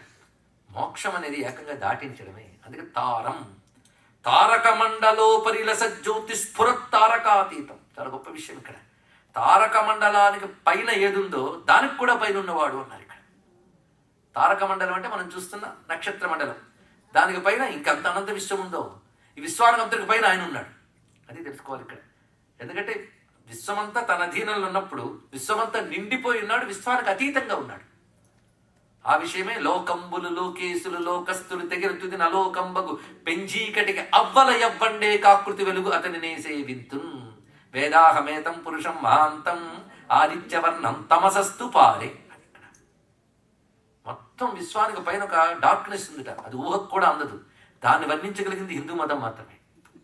దానికి కూడా పైన ఒక పరంజ్యోతి స్వరూపంగా ఉన్నాడు, చైతన్యమూర్తిగా ఉన్నాడు. అదే ఇక్కడ వర్ణిస్తున్న తారక మండలోపరిలస జ్యోతిస్ఫురత్తారకాతీతం తత్వమసీతి వాక్య మహిమాధారం. చూసారా, కేవలం ఉపనిషత్తులు రుచి చూసే వాళ్ళకి రామకర్ణామృతం ఆ తృప్తి కూడా తీరుస్తుంది. తత్వమసి అనే వాక్యానికి ఆధారమైన వాడు. ఇంతదాకా వచ్చాం కనుక కొంచెం వేదాంతంలోకి వెళదాం. యోగం కొంచెం పక్కన పెడదాం, వస్తుంది చెప్పకుండా డాలర్స్ నుంచి వెళ్ళను ఇవాళ కాబట్టి రేపు ఒక్కొక్క చక్రం వస్తుంది. కానీ ఇక్కడ చెప్తున్న అంశం ఏంటంటే తత్వమసి మహావాక్యం. వేదాంతం అంతా ఇక్కడ ఉందండి. జ్ఞాన మార్గం ఇంతవరకు రూపధ్యానం నామస్మరణ అన్నయ్యే. ధ్యానంలో తత్వమసి, ఎందుకంటే మహావాక్యాలు 4, సన్యాస 4 ఉపదేశం పొంది వాటిని అనుష్ఠానం చేస్తూ ఉంటాడు. ఇక్కడ క్లుప్తంగా చెప్పాలంటే తత్వమసి అనే దాన్ని ఉపదేశ వాక్యము అంటారు, అహం బ్రహ్మాస్మి అనుభవ వాక్యం అంటారు. ఇక్కడ రెండు తెలుసుకోవాలి. ఇక్కడ తత్ త్వం అసి ఈ మాటలు మనం వింటూ ఉంటాం. కనీసం అయ్యప్ప గుడికి వెళ్ళిన వాళ్ళు కానీ తెలుస్తుంది. కానీ ఆయన ఏదో అంటాడు, మన దండం పెడతాడు, మనకేమో ఆయన ఇచ్చేవి కావాలి కానీ ఆయన ఎందుకు మనకి. కానీ తత్ త్వం అసి ఇది మహావాక్యం. తత్ అంటే బ్రహ్మము, త్వం అంటే నువ్వు, అంటే పరమాత్మ జీవుడు. ఈ రెండు వేరు వేరు కదా. ఆయన గొప్పవాడు, నేను తక్కువవాడిని. ఎంతవరకు ఈ ఉపాధి నేను అనుకుంటున్నంత కాలం నువ్వు తక్కువ, కానీ ఉపాధికి అతీతమైన వాడు నువ్వు. నేను శరీరంలో ఉన్నాను కానీ శరీరం నేను కాదు. ఇది తెలుసుకోవాలి ఇక్కడ. ఆ స్థితి రావడం మహా కష్టం అండి. ఇలాగే నేను మొదటి నుంచి ప్రారంభించుంటే ఇవాళ ఇంతమంది వచ్చి ఉండేవారు కాదు. ఎందుకంటే దేహాత్మ భ్రాంతి మనకు అంత ఉన్నది. దేహమే నేను అనుకోవడం మనకు అనేక జన్మల నుంచి అలవాటు అయిపోయింది. దాని నుంచి బయటపడడం మహా కష్టం. ఎవడైనా ఈ దేహమునికి అతీతమైన పరమాత్మ వెళ్ళు అనగానే వస్తే నిద్ర వస్తుంది, లేకపోతే కోపం వస్తుంది, రెండు వస్తే వెళ్ళిపోవాలనిపిస్తుంది. అందుకని మరేం లేదు. కానీ అల్టిమేట్ స్థితి ఇది అర్థం అవడం కష్టం. అర్థం అవడం కష్టం కనుకనే ముందు నామస్మరణ చేయి, పూజలు చేయి, జపాలు చేయి, జాగ్రత్తగా రాబోయికి అని చెప్పారు పెద్దవాళ్ళు. ఇది తెలుసుకోవాలి ఇక్కడ. కానీ హిందూ మతంలో గొప్పతనం అంతా వేదాంతం తెలుసుకోండి ఇక్కడ. ఏ వేదాంతం మనకు అర్థం కాదు అనుకుంటున్నామో ఆ వేదాంతం హిందూ మతానుకున్న గొప్ప లక్ష్యం. ఆ వేదాంతమే హిందూ మతానుకున్న యూనివర్సాలిటీని చూపించింది. తెలుసుకోండి ఇక్కడ. స్వామి వివేకానంద వస్తే నెత్తిని ఎందుకు పెట్టుకున్నారంటే వేదాంతం చెప్పిన తత్వమసికి అర్థం చెప్పాడు కనుక. తెలుసుకోండి ఇక్కడ. స్వామి రామతీర్థని నెత్తిని పెట్టుకున్నారంటే ఇది. అందుకు గొప్ప మాట చెప్పాడు Swami Vivekananda, the future religion of the world is Vedanta. తెలుసుకోండి ఇక్కడ. వేదాంతమే భవిష్యత్ మతం. ఎందుకంటే వేదాంతం రిచువల్స్లో ఏమీలో కేవలం ఒకటే చెప్తుంది, నేను నేను నేను నువ్వేమో అనుకుంటున్నావో అది పరమాత్మే అన్నాడు ఇక్కడ. అంటే నేనే పరమాత్మ అనగానే కోపం వస్తుంది ఒక్కడికి. నువ్వు అనుకున్న వెంకయ్య పుల్లయ్య పరమాత్మ అర్థం కాదు. ఈ వెంకయ్య పుల్లయ్య సోకాల్డ్ దేహం లోపల ఏ చైతన్యం ఉన్నదో ఆ చైతన్యం పరమాత్మ. నువ్వు శరీరంతో కలిపి చూడటం వల్ల నేను వేరు పరమాత్మ వేరు అనుకుంటున్నావు, కానీ విశ్వమంతా వ్యాపించింది ఆ చైతన్యమే. దీనికి ఘటాకాశ పటాక న్యాయం అని వేదాంతం చాలా గొప్ప ఉదాహరణలు చూపిస్తోంది. దాన్ని దక్షిణామూర్తి స్తోత్రంలో శంకరులు బాగా చెప్పారు. నేను మోహన్ రాగంలో పాడేనా, నేను కాంభోజులో పాడేనా అనుకుంటున్నాం కానీ అందులో ఏం చెప్పాడో అక్కడ ఎవరికి తెలుసుకోవట్లేదు. శ్లోకాలు మాత్రం అందరూ చదువుతున్నారు. అది వచ్చింది భాష, భావం తెలియట్లేదు. మొత్తం వేదాంతం ఇక్కడుందండి. తత్వమశిలో కుండ పెట్టారు ఒక చోట. కుండలో గాలి ఉంది, బయట గాలి ఉంది. కుండలో గాలి బయట గాలి అని నువ్వు అన్నావు, నిజమా కాదా? ఎందుకంత ఆలోచన? నేను వేదాంత వాక్యం అడగట్లేదు, కొండ గురించి అడుగుతున్నాను. కొండలో గాలి బయట గాలి ఏది గొప్ప? ఏది ఇప్పుడు 2 గాలులు ఉన్నాయా? కొండలో చూసినప్పుడు కొండ గాలి అంటున్నాం, కొండ లోపల గాలి. ఇప్పుడు కొండ పగిలిపోయింది, గాలిపోయిందా? ఇప్పుడు కుండ అనే దృష్టితో చూస్తే కుండలో గాలి చిన్నది, బయట గాలి పెద్దది. కనుక పెద్ద గాలి బయట ఉంటే చిన్న గాలి కొండలో ఉంది కనుక నేను చిన్నది అది పెద్దది అని గాలి అనుకోకూడదు, కొండ అనుకోవచ్చు. అర్థమైంది కదా? కొండ పగిలిపోయింది, గాలి ఏమైంది? కనుక నేను కొండ అనుకుంటున్నంత కాలం ఈ కొండ పగిలితే మరో కొండ వస్తూ ఉంటుంది. నేను కొండకు అతీతమైన ఒక చైతన్యం ఒకటి ఉన్నది, అదే గాలిలాగా అంతటా వ్యాపించున్నది, అదే నేను అనుకోగలిగితే కొండ పగిలినా పగలకపోయినా గాలి హాయిగా ఉంటుంది అందులో. దానికి ఏం బాధ? అయ్యో కొండ పగిలిపోతుందని గాలి బాధపడదు. కొండ పగిలిపోయిన గాలి అలాగే ఉంటుంది హాయిగా. ఆ గాలి అనేది ఇక్కడ కుండలో గాలి త్వం, బయట గాలి తత్. నీకు ఉండవలసిన ఎరుకంటే రెండు గాలు ఒకటి, తత్వమసి. ఇది చెప్పాడు ఇక్కడ. ఈ తత్వమసి అనేది గురువు ఉపదేశిస్తాడు. ఉపదేశిస్తే చెప్పినంత తేలిక కాదు, అర్థమైన నట్టు ఉంటుంది. ఆ నట్టు బిగించడం మహా కష్టం. దానికి ప్రాక్టీస్ ఉంది. తర్వాత చిన్న విషయం వేదాంతం అంటే చెప్తే అర్థమయ్యేది కాదు, ప్రాక్టీస్. ఏమిటా ప్రాక్టీస్? ఇంద్రియ నిగ్రహం, మనో నిగ్రహం, పవిత్రమైన జీవితం. ఒక దగ్గర కూర్చుని శ్రవణం చేసింది మననం చేస్తూ ఏది నేను కాదో తొలగించుకుంటూ వెళ్ళి ఏది నేను మిగలాలి. మహా కష్టం అండి ఇక్కడ. ఇంకా ఒక పెట్టెలో పెట్టిన రత్నంలా దాక్కోలేదు, కలిసిపోయింది, మిక్స్ అయిపోయింది, వచ్చింది. అదే బాధ ఇక్కడ. నీరు బురద కలిసిపోతే ఆ బురదని దించి నీటిని మిగల్చడం ఎంత కష్టమో, ఆత్మతత్వము అనాత్మతత్వం కలిసిపోయింది మనకు. అది దీనికి చిజ్జడ గ్రంథి అంటారు. చిదంశ జడాంశ అని రెండు ఉన్నాయట. జడమంటే శరీరాదులు, జడాంశ. చిదంశ అంటే ఆత్మతత్వం. ఈ రెండింటి వేరు చేసి చూడటం మనకు అలవాట్లేదు. కలిపేసాం మొత్తం ముద్ద ముద్ద. ఇప్పుడు ఎప్పటి నుంచి కలిపో? అనేక జన్మల నుంచి. అందుకే కొండలు కొండలు వస్తుంది. చిదంశ చిజ్జడ గ్రంథి అన్నారు శంకర భగవత్పాల్ వారు. మొత్తం అద్వైతం అంటే ఇంతేనండి ఇక్కడ. వేదాంతం అంటే ఇక్కడ. అదంతా నాకు తెలియదంటే రాముడిని పట్టుకు వాడే చెప్తాడన్నాడు ఇక్కడ. తత్వమసి అని గురువు చెప్తాడు, నువ్వు సాధన చేయాలి. చెయ్యగా చెయ్యగా తత్ అంటే నువ్వు అని గురువు అంటాడు, నువ్వేమంటావు? నేను అంటావు. అప్పుడు నీకు అర్థమవుతుంది. అవునండి, తెలిసింది. తత్వం అసి, అది నువ్వే అయ్యున్నావు. ఇది దీని అర్థం. వీడు సాధన చేసి అనుభూతిలోకి వచ్చేసాడు. రాగానే ఏమని? అహం, నేను బ్రహ్మమై ఉన్నాను, అవుతాను కదా, బ్రహ్మమై ఉన్నాను అనే అనుభూతికి వెళ్ళిపోయాడు. ఇక్కడ అనుభూతులు స్థిరపడిపోతే వాడు జీవన్ముక్తుడు. ఒక రమణ మహర్షి తెలుసుకోండి ఇక్కడ. ఉదాహరణకు రమణులు వారు, ఇలా ఎందరెందరో మహాత్ములు. ఇది వేదాంతం అంటే మొత్తం. కనుక తత్వమసి మనకు ప్రధానం. తత్వమసి వాక్య వివేచనమే వేదాంతం అంతా. దాని ఫలం అనుభవం అహం బ్రహ్మాస్మి. ఈ రెండు చెప్పబడుతున్నాయి. అందుకే ఆ తత్వమసి ఎంతటిదో రామనామం అంతటిది అన్నాడు ఇక్కడ. చూడండి ఇక్కడ. అయ్యా, ఇంతవరకు తత్వమసి అంటే మాకు కష్టం అనుకున్నాం, రామనామం అంటే సులభం కదా. రామతత్వమే, తత్వమసి వాక్యమే రామనామంలో ఉంది అన్నాడు. కానీ మంత్రపరంగా రామనామం గొప్పది, వేదాంతపరంగా రామనామం గొప్పది. అందుకే నువ్వు మంత్రపరంగా కొంతకాలం సాధన చేశాక అదే తత్వమసి మహావాక్యాల్లో ఎలా పనిచేస్తుందో ఈ మాటలో చెప్పాడండి. తత్వమసి వాక్య మహిమాధారం అంటే దీన్ని బట్టి రామకర్ణామృతం ఒకటి వర్ణనల గ్రంథం కాదు. ఇప్పుడు తత్వమసి వాక్య మహిమాధారం ఈయన అన్నాడే, దీనికి ప్రమాణం ఏమిటి? పరిజ్ఞానం చెప్పాలి కదా. దీనికి రామ మంత్రశాస్త్రంలో ఒక శ్లోకం ఉంది, ఆశ్చర్యపోతాం. అది తీసుకొచ్చి ఇక్కడ చెప్పుకుంటున్నాం. ఆద్యో రా తత్పదార్థ స్యాత్ మకార త్వం పదార్థవాన్. చూడండి, రా మా అనే దానిలో మొదటి రాకారము తత్పదార్థాన్ని చెప్తుంది, అంటే బ్రహ్మమని చెప్తుంది. మకార త్వం పదార్థవాన్, మకారము త్వం అనేదాన్ని చెప్తుంది. తయో సంయోజనం ఆసీత్యర్థం బ్రహ్మవిదో విదుహు. అసి అనేది రా పక్కన మా పెట్టడంలో అసి కలిసింది అన్నాడు ఇక్కడ. కనుక రా తత్ మా త్వము రెండు కలిపితే అసి. కనుక రా మా అనేది తత్తైన బ్రహ్మముతో జీవుని ఐక్యం చేస్తుంది. అయితే తత్వమసి వాక్యము కేవలం మోక్షం కోసమే తప్ప భౌతికానికి పనికిరాదు. అంతేగా నాకు ఆరోగ్యం బాగోలేదని తత్వమసి అంటే ఆరోగ్యం ఏం బాగుపడదు. ఎందుకంటే నువ్వు కాదు అని తీసే వస్తువు గురించి నీకు ఎందుకు ఆలోచన? ఎలాగూ కారిదారి గురించి గోల ఏంటండి ఇక్కడ? అది ఎలాగో తీసి పారేస్తున్నావు. ఇది వ్యర్థం, ఇది లేదు, సత్యం అదే అని తెలిసినప్పుడు వ్యర్థం బాగుపడాలని ఎవడైనా అనుకుంటాడు ఇక్కడ.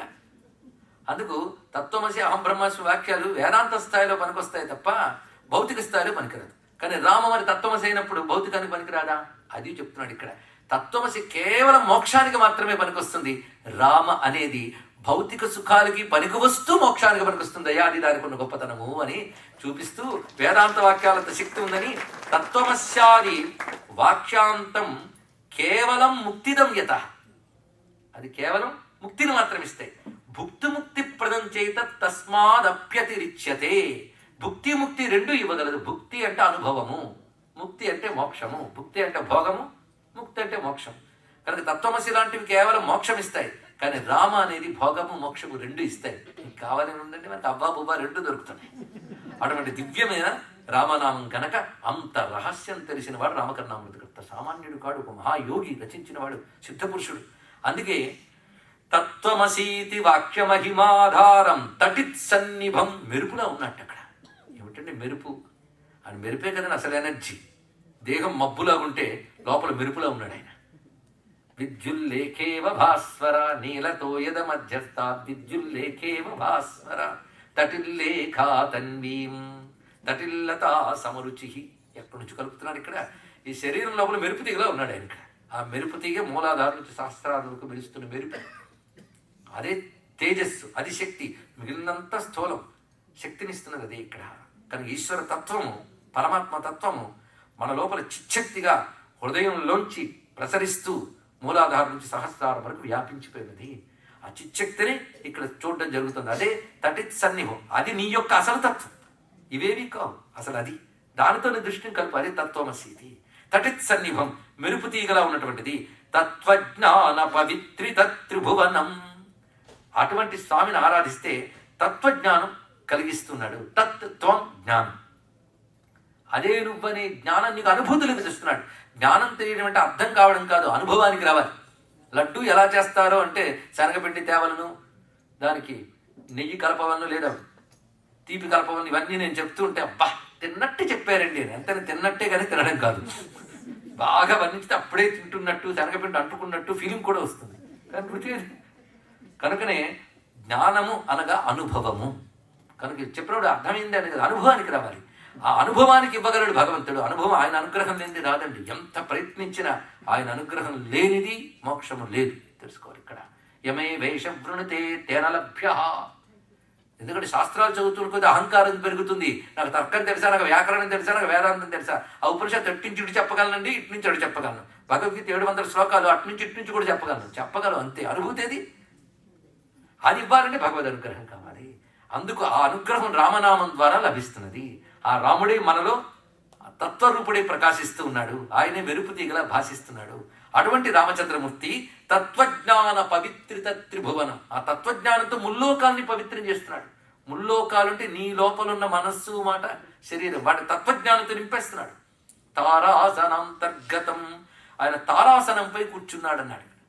తారాసనము అంటే నక్షత్రాలతో చేసిన ఆసనము, లేదా రత్నాలతో చేసిన ఆసనం మీద కూర్చున్నాడు. అంతేకాదు, తారాసనం అనే వాటికి చాలా అద్భుతమైన మాట ఉన్నది. తార అంటే కంటికి సంబంధించిన అంశములకి తారలు అంటారు. కొందరు కనీనికలని, కొందరు కనుబొమ్మలని తార. తారాసనాంతర్గతం అంటే కనుబొమ్మల నడిమి ప్రాంతంలో ఉన్నాడు. ఇది అర్థం ఇక్కడ. అంటే భూమధ్య స్థానంలో స్వామి యొక్క మెరుపులా మెరిసిపోతున్న రూపాన్ని ధ్యానించడం వర్ణిస్తున్నాడు ఇక్కడ. తారాసనాంతర్గతం అనే మాటకి అంత విశేషమైన అర్థం ఉన్నది. తారాం తద్ధ్రువ మండలబ్జరుచిరం రమం భజే తారకం. తారకము, ధ్రువమండలము ఇవన్నీ దాటిన తర్వాత ప్రకాశించే ఆ చైతన్యానికి, అదే విశ్వమంతా కూడా ప్రకాశిస్తున్నది. అటువంటి రామునికి నమస్కారము అంటూ ఆ రాముణ్ణి ఓంకారమూర్తిగా చూపిస్తున్నారు. అత్యంత ప్రధానమైన శ్లోకం ఈ రోజు మనం చివరి ఘట్టంగా చెప్పుకోబోతున్నాం. శ్రద్ధగా దీన్ని ప్రతిష్ఠ చేసుకొని ఓంకార శ్లోకం ఇది. అంటే రాముడు ఓంకార స్వరూపుడు చూపిస్తున్నారు ఇక్కడ. అంటే ప్రతి దానిలో ఎలా దాగి ఉంటాయో చూడండి రహస్యాలు. ఓతప్రోత సమస్త వస్తు నిచయం ఓంకార బీజాక్షరం ఓంకార ప్రకృతిం షడక్షరహితం ఓంకార కందాంకురం ఓంకార స్ఫుట భుద్భువ సువరితం ఓఘత్రయారాధితం ఓంకారోజ్వల సింహపీఠ నిలయం రామం భజే తారకం. ఓంకారం పలికేటప్పుడు మూలాధారం నుంచి సహస్రారం వరకు చేరుతుంది. ఓం ఆ ఉ మా.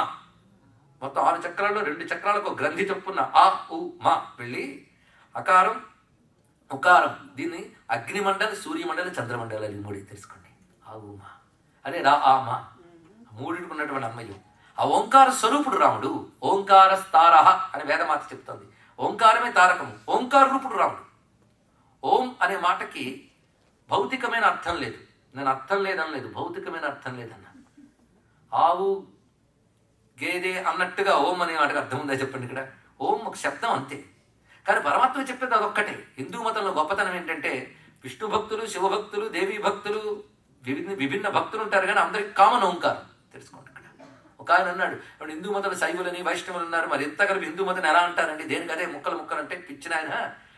వీటన్నిటికీ ఒక సూత్రం ఒక్కటే. కనుక అందరూ ఓంకారాన్ని ఎవరు వదిలిపెట్టరు. చూడండి, వైష్ణవులు విష్ణు ఓంకారమూర్తి అంటారు, శైవులు శివుడు ఓంకారమూర్తి అంటారు, గాణపత్యులు గణపతి ఓంకారమూర్తి అంటారు.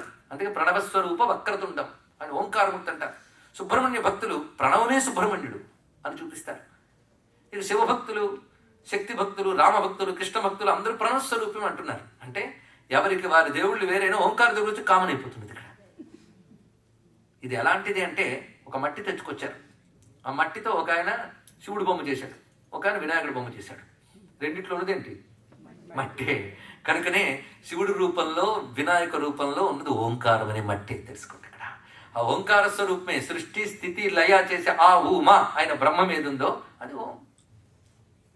ఎందుకంటే ఓం గురించి మీరు తెలుసుకోకపోతే మొన్న వచ్చి జర్మనీ వాడు పేటెంట్ చేయబోయాడు, అప్పుడు మన వాళ్ళు మేలుకున్నారు. వచ్చింది బాధ అది. ఇక్కడ ఆ ఊమా, ఆ ఓపెన్, ఊ సస్టైన్, క్లోజ్.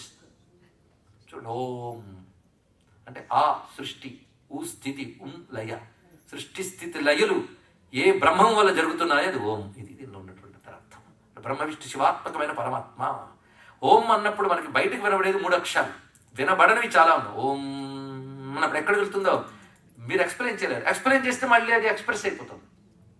అన్ఎక్స్ప్రెస్డ్, అన్మానిఫెస్టెడ్ ఆయన స్థితి ఒకటి ఉన్నది. ఓం అన్నప్పుడు ఏ చైతన్యం ఉండడం వల్ల నువ్వు అంటున్నావు? శబ్దం లోపల ఒక చైతన్యం ఉంటే కదా అంటున్నావు. ఓం అన్నావు అన్నప్పుడు ఒక చైతన్యం నీలోంచి శబ్దంగా వచ్చింది. ఆ ఓం అని చివరికి వెళ్ళి ఆ చైతన్యంలోకి అది లీనమైపోతాం. చూడండి, ఇక్కడ ఆ లీనమైన దశ చాలా మైన్యూట్ ఉంటుంది, అత్యంత సూక్ష్మం, మైక్రో లెవెల్. అది కనబడదు. వినబడేవి 3, వినబడినవి ఎన్నో. ఆ వినబడని వాటిని ఇంకా పార్ట్లుగా డివైడ్ చేసింది మన శాస్త్రం. యోగం చాలా మైన్యూట్ డివిజన్స్ కూడా చేసింది. ఒక ఓంకారం అన్న సైన్స్ చెప్తున్న రోజులు చాలవండి, అంత అద్భుతమైన జ్ఞానం ఉన్నది ఇక్కడ. అది విష్ణు భక్తులు శివభక్తులు ప్రణవాన్ని ఉపాసన చేసేటప్పుడు ఆ విష్ణువు ఆ ప్రణవ రూపుడు అని తెలుసుకోవాలి, రాముడిని ప్రణవ రూపంగా ఉపాసించాలి. కనుక ఓంకార స్వరూపుడు రాముడు అన్నప్పుడు తారకం ఓంకారం కనుక రాముడు ఓంకారమూర్తిగా దర్శించడమే తారక బ్రహ్మ ఉపాసన. ఓంకారం యొక్క సంపూర్ణ స్వరూపము ఎక్కడ కనబడుతుంది అంటే పట్టాభిరామమూర్తిలో కనబడుతుంది. అది యుద్ధకాండలో రామ పట్టాభిషేకంతో మనం ఆపుతాం పారాయణ చేసేటప్పుడు. ఎందుకంటే అక్కడికి వచ్చేప్పటికి తారకం కంప్లీట్నెస్ కనబడుతుందని చెప్పాడు ఇక్కడ. ఇది రహస్యం. అయితే ఓంకారాన్ని రకరకాల భాగాలు చేశారు. శివతత్వం చెప్పినప్పుడు 5 భాగాలు చెప్పుకున్నాం, నాకు గుర్తుంది, ఎప్పుడో 6 ఏళ్ల క్రితం. అలాగే రాముడి గురించి చెప్పినప్పుడు ఓంకారాన్ని మొత్తం 8 భాగాలు చేశారు. చూడండి, ఇక్కడ 8 భాగాలు జాగ్రత్తగా అర్థం చేసుకుని ఓంకారము రాముడు ఒక్కటే అనే విషయాన్ని చూపిస్తున్నాడు. ఈ మాట సారతారోపనిషత్ అనేటువంటి యజుర్వేద సంబంధమైన ఉపనిషత్తులు ఉంది, అది చెప్తున్నాను ఇక్కడ. ఇది రహస్యం. ఈ రోజు ఇప్పుడు మనందరం రామ పట్టాభిషేకం చేసుకోబోతున్నాం. సిద్ధమైన పట్టాభిరామమూర్తిని గుండెలో పెట్టుకుని వెళ్ళి రేపు యోగరాముడిని చూద్దాం. పట్టాభిరామమూర్తి, రామ్మూర్తి కూర్చున్నాడు, చుట్టూ చాలా మంది ఉన్నారు, అది కదా పట్టాభిరామమూర్తి. ఓంకారంలో భాగాలు చూద్దాం. అకార, ఉకార, మకార వినబడే భాగాలు, సూక్ష్మ భాగాలు చాలా ఉన్నాయి. బిందు, నాద, కళ, కళాతీత, తత్పర, మొత్తం 8 భాగాలు ఇవి, మైన్యూట్. ఇప్పుడు ఈ మైక్ని నేను 2 భాగాలు చేసి పక్కన పెడతాను, డౌట్ వద్దండి, చెయ్యను. ఉదాహరణకి నేను 2 భాగాలు చేసి పక్కన పెడితే మరొక నుంచి 3 భాగాలు చేస్తాడు, కానీ ఏదైనా అదే మైక్. కానీ వాడు 5 భాగాలు చెప్తే వాడు 8 భాగాలు చెప్పాడంటే ఎన్ని భాగాలు కరెక్ట్ అని అడగద్దు. అక్కడ ఆ తత్వం గ్రహించడానికి ఇది రామతత్వాన్ని ఓంకారంలో చూసేటప్పుడు 8 భాగాలు అవుతుంది. ఇక్కడ 8 భాగాలు జాగ్రత్తగా చూస్తే అకార, ఉకార, మకార, బిందు, నాద, కళ, కళాతీత, తత్పర 8 పార్ట్స్. 8 పార్ట్స్లో ఒక్కొక్క దానికి ఒక్కొక్క అధిదేవత ఉన్నారు. కనుక దేవతలందరూ ఓంకారమూర్తులు. ఓంకారం తేజస్సే. అకారాత్ అభవత్ బ్రహ్మ, అకారము బ్రహ్మని తెలియజేస్తుంది. ఉకారము విష్ణువుని తెలియజేస్తుంది, సూర్యుడిని. ఇక్కడ చెప్పేటప్పుడు అంతా సూర్యతత్వం, ఇంద్ర సూర్య 2 తత్వములు ఉకారం. ఒక మకారము రుద్రుని తెలియజేస్తుంది. ఒక్కొక్కటి మనం చూస్తుంటే ఇక్కడ ఉన్న వాళ్ళల్లో పట్టాభిరామమూర్తిలో ఎవరు అక్కడ ఉన్నారో పరిశీలించాలి. అకారాత్ అభవత్ బ్రహ్మ జాంబవన్నామ సంస్మృత, ఇది చూపిస్తున్నాడు ఇక్కడ. అకారము బ్రహ్మతత్వము, ఆ బ్రహ్మదేవుడు అంశ జాంబవంతుడు. ఇదండి రామాయణం పరిశీలించవలసిన విధానం. బ్రహ్మ ఎప్పుడో ఆవలిస్తే ఆ చైతన్యం నుంచి పుట్టేటవాడు. ఎప్పుడు వామన ఇక్కడ ఆవరించే వాళ్ళందరికీ అలా పుడతారు అనుకోవచ్చు. బ్రహ్మగారి చైతన్యమూర్తి కనుక ఆ చైతన్యానికి ఒక శక్తి ఉంది కనుక ఆయన పుట్టాడు అక్కడ. అకారాత్ అభవత్ బ్రహ్మ జాంబవన్నామ సంస్మృత. ఎంత అద్భుతమైన పరిశీలన చూడండి, ఇక్కడ చూపిస్తున్నాడు. కానీ జాంబవంతుడు బ్రహ్మాంశ నుంచి వచ్చాడు కనుక అక్కడ అకారం ఉంది. పట్టాభిరామమూర్తి గారు ఎవరెవరు ఉన్నారో ధ్యానించాలి. కానీ అకారం బ్రహ్మస్వరూపం జాంబవంతుడి రూపంలో ఉంది.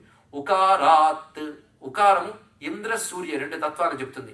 అది సుగ్రీవ, ఉకారస్తు సుగ్రీవ. ఎందుకంటే సుగ్రీవుడు సూర్యాంశతో వచ్చాడు.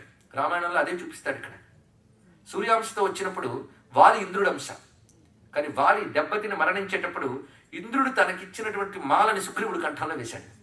అంటే తనలోని ఇంద్ర తేజస్సు సుగ్రీవుడికి సమర్పణం అయిపోయింది. కానీ సూర్య ఇంద్ర 2 శక్తులు కలిసి సుగ్రీవుల్లో ఉన్నాయి.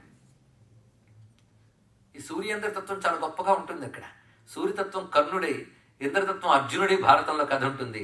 వాళ్ళిద్దరికి పడదు. సూర్యతత్వం వాలి అయి, ఇంద్రశబ్దం సుగ్రీవుడై రామాయణం ఉంటుంది. వాళ్ళిద్దరికి పడదు. కానీ వాళ్ళిద్దరికి వాళ్ళు కాంబినేషను. ఇదేదో రహస్యం ఉంది. నేను ప్రస్తుతం భారతంలోకి వెళ్ళను, చాలు ఇది గుర్తుపెట్టుకుంటే.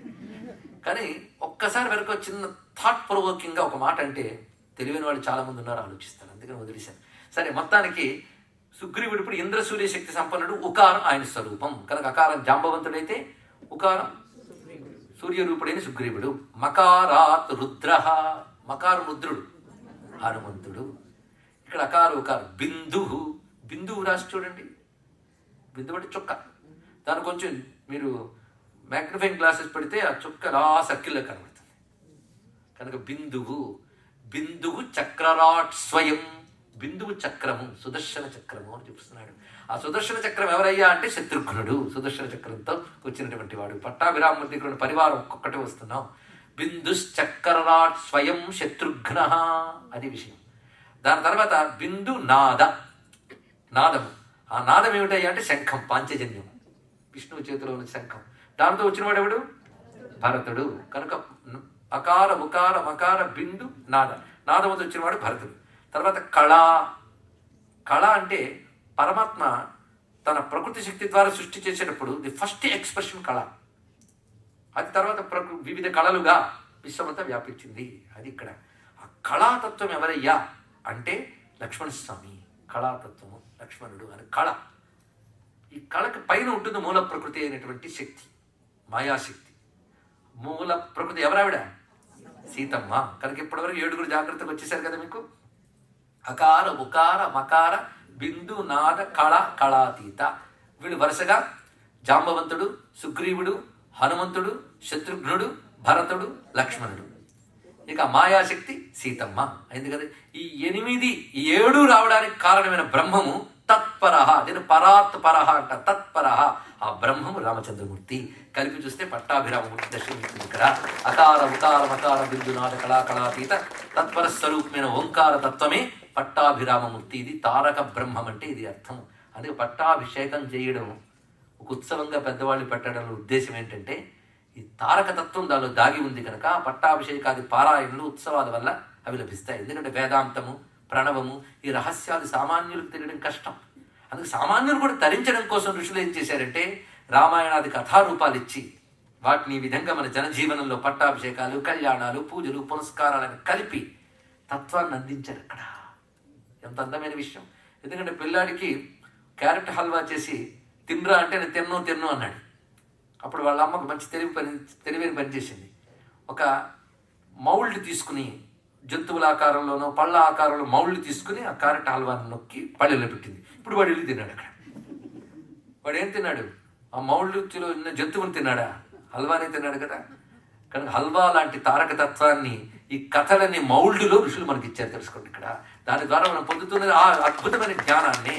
అలా ఓంకార స్వరూపాన్ని నమస్కారం చేసుకుందాం. ఆ ఓంకార తత్వం చెప్తున్నాడు. ఓత ప్రోత సమస్త వస్తు నిచయం. ఓత ప్రోత, ఇది ఆ రోజుల్లో తెలుగులో పడుగు పేక అంటారు. ఇప్పుడు అది తెలియదు, ఇది తెలియదు. పేక తెలుసు.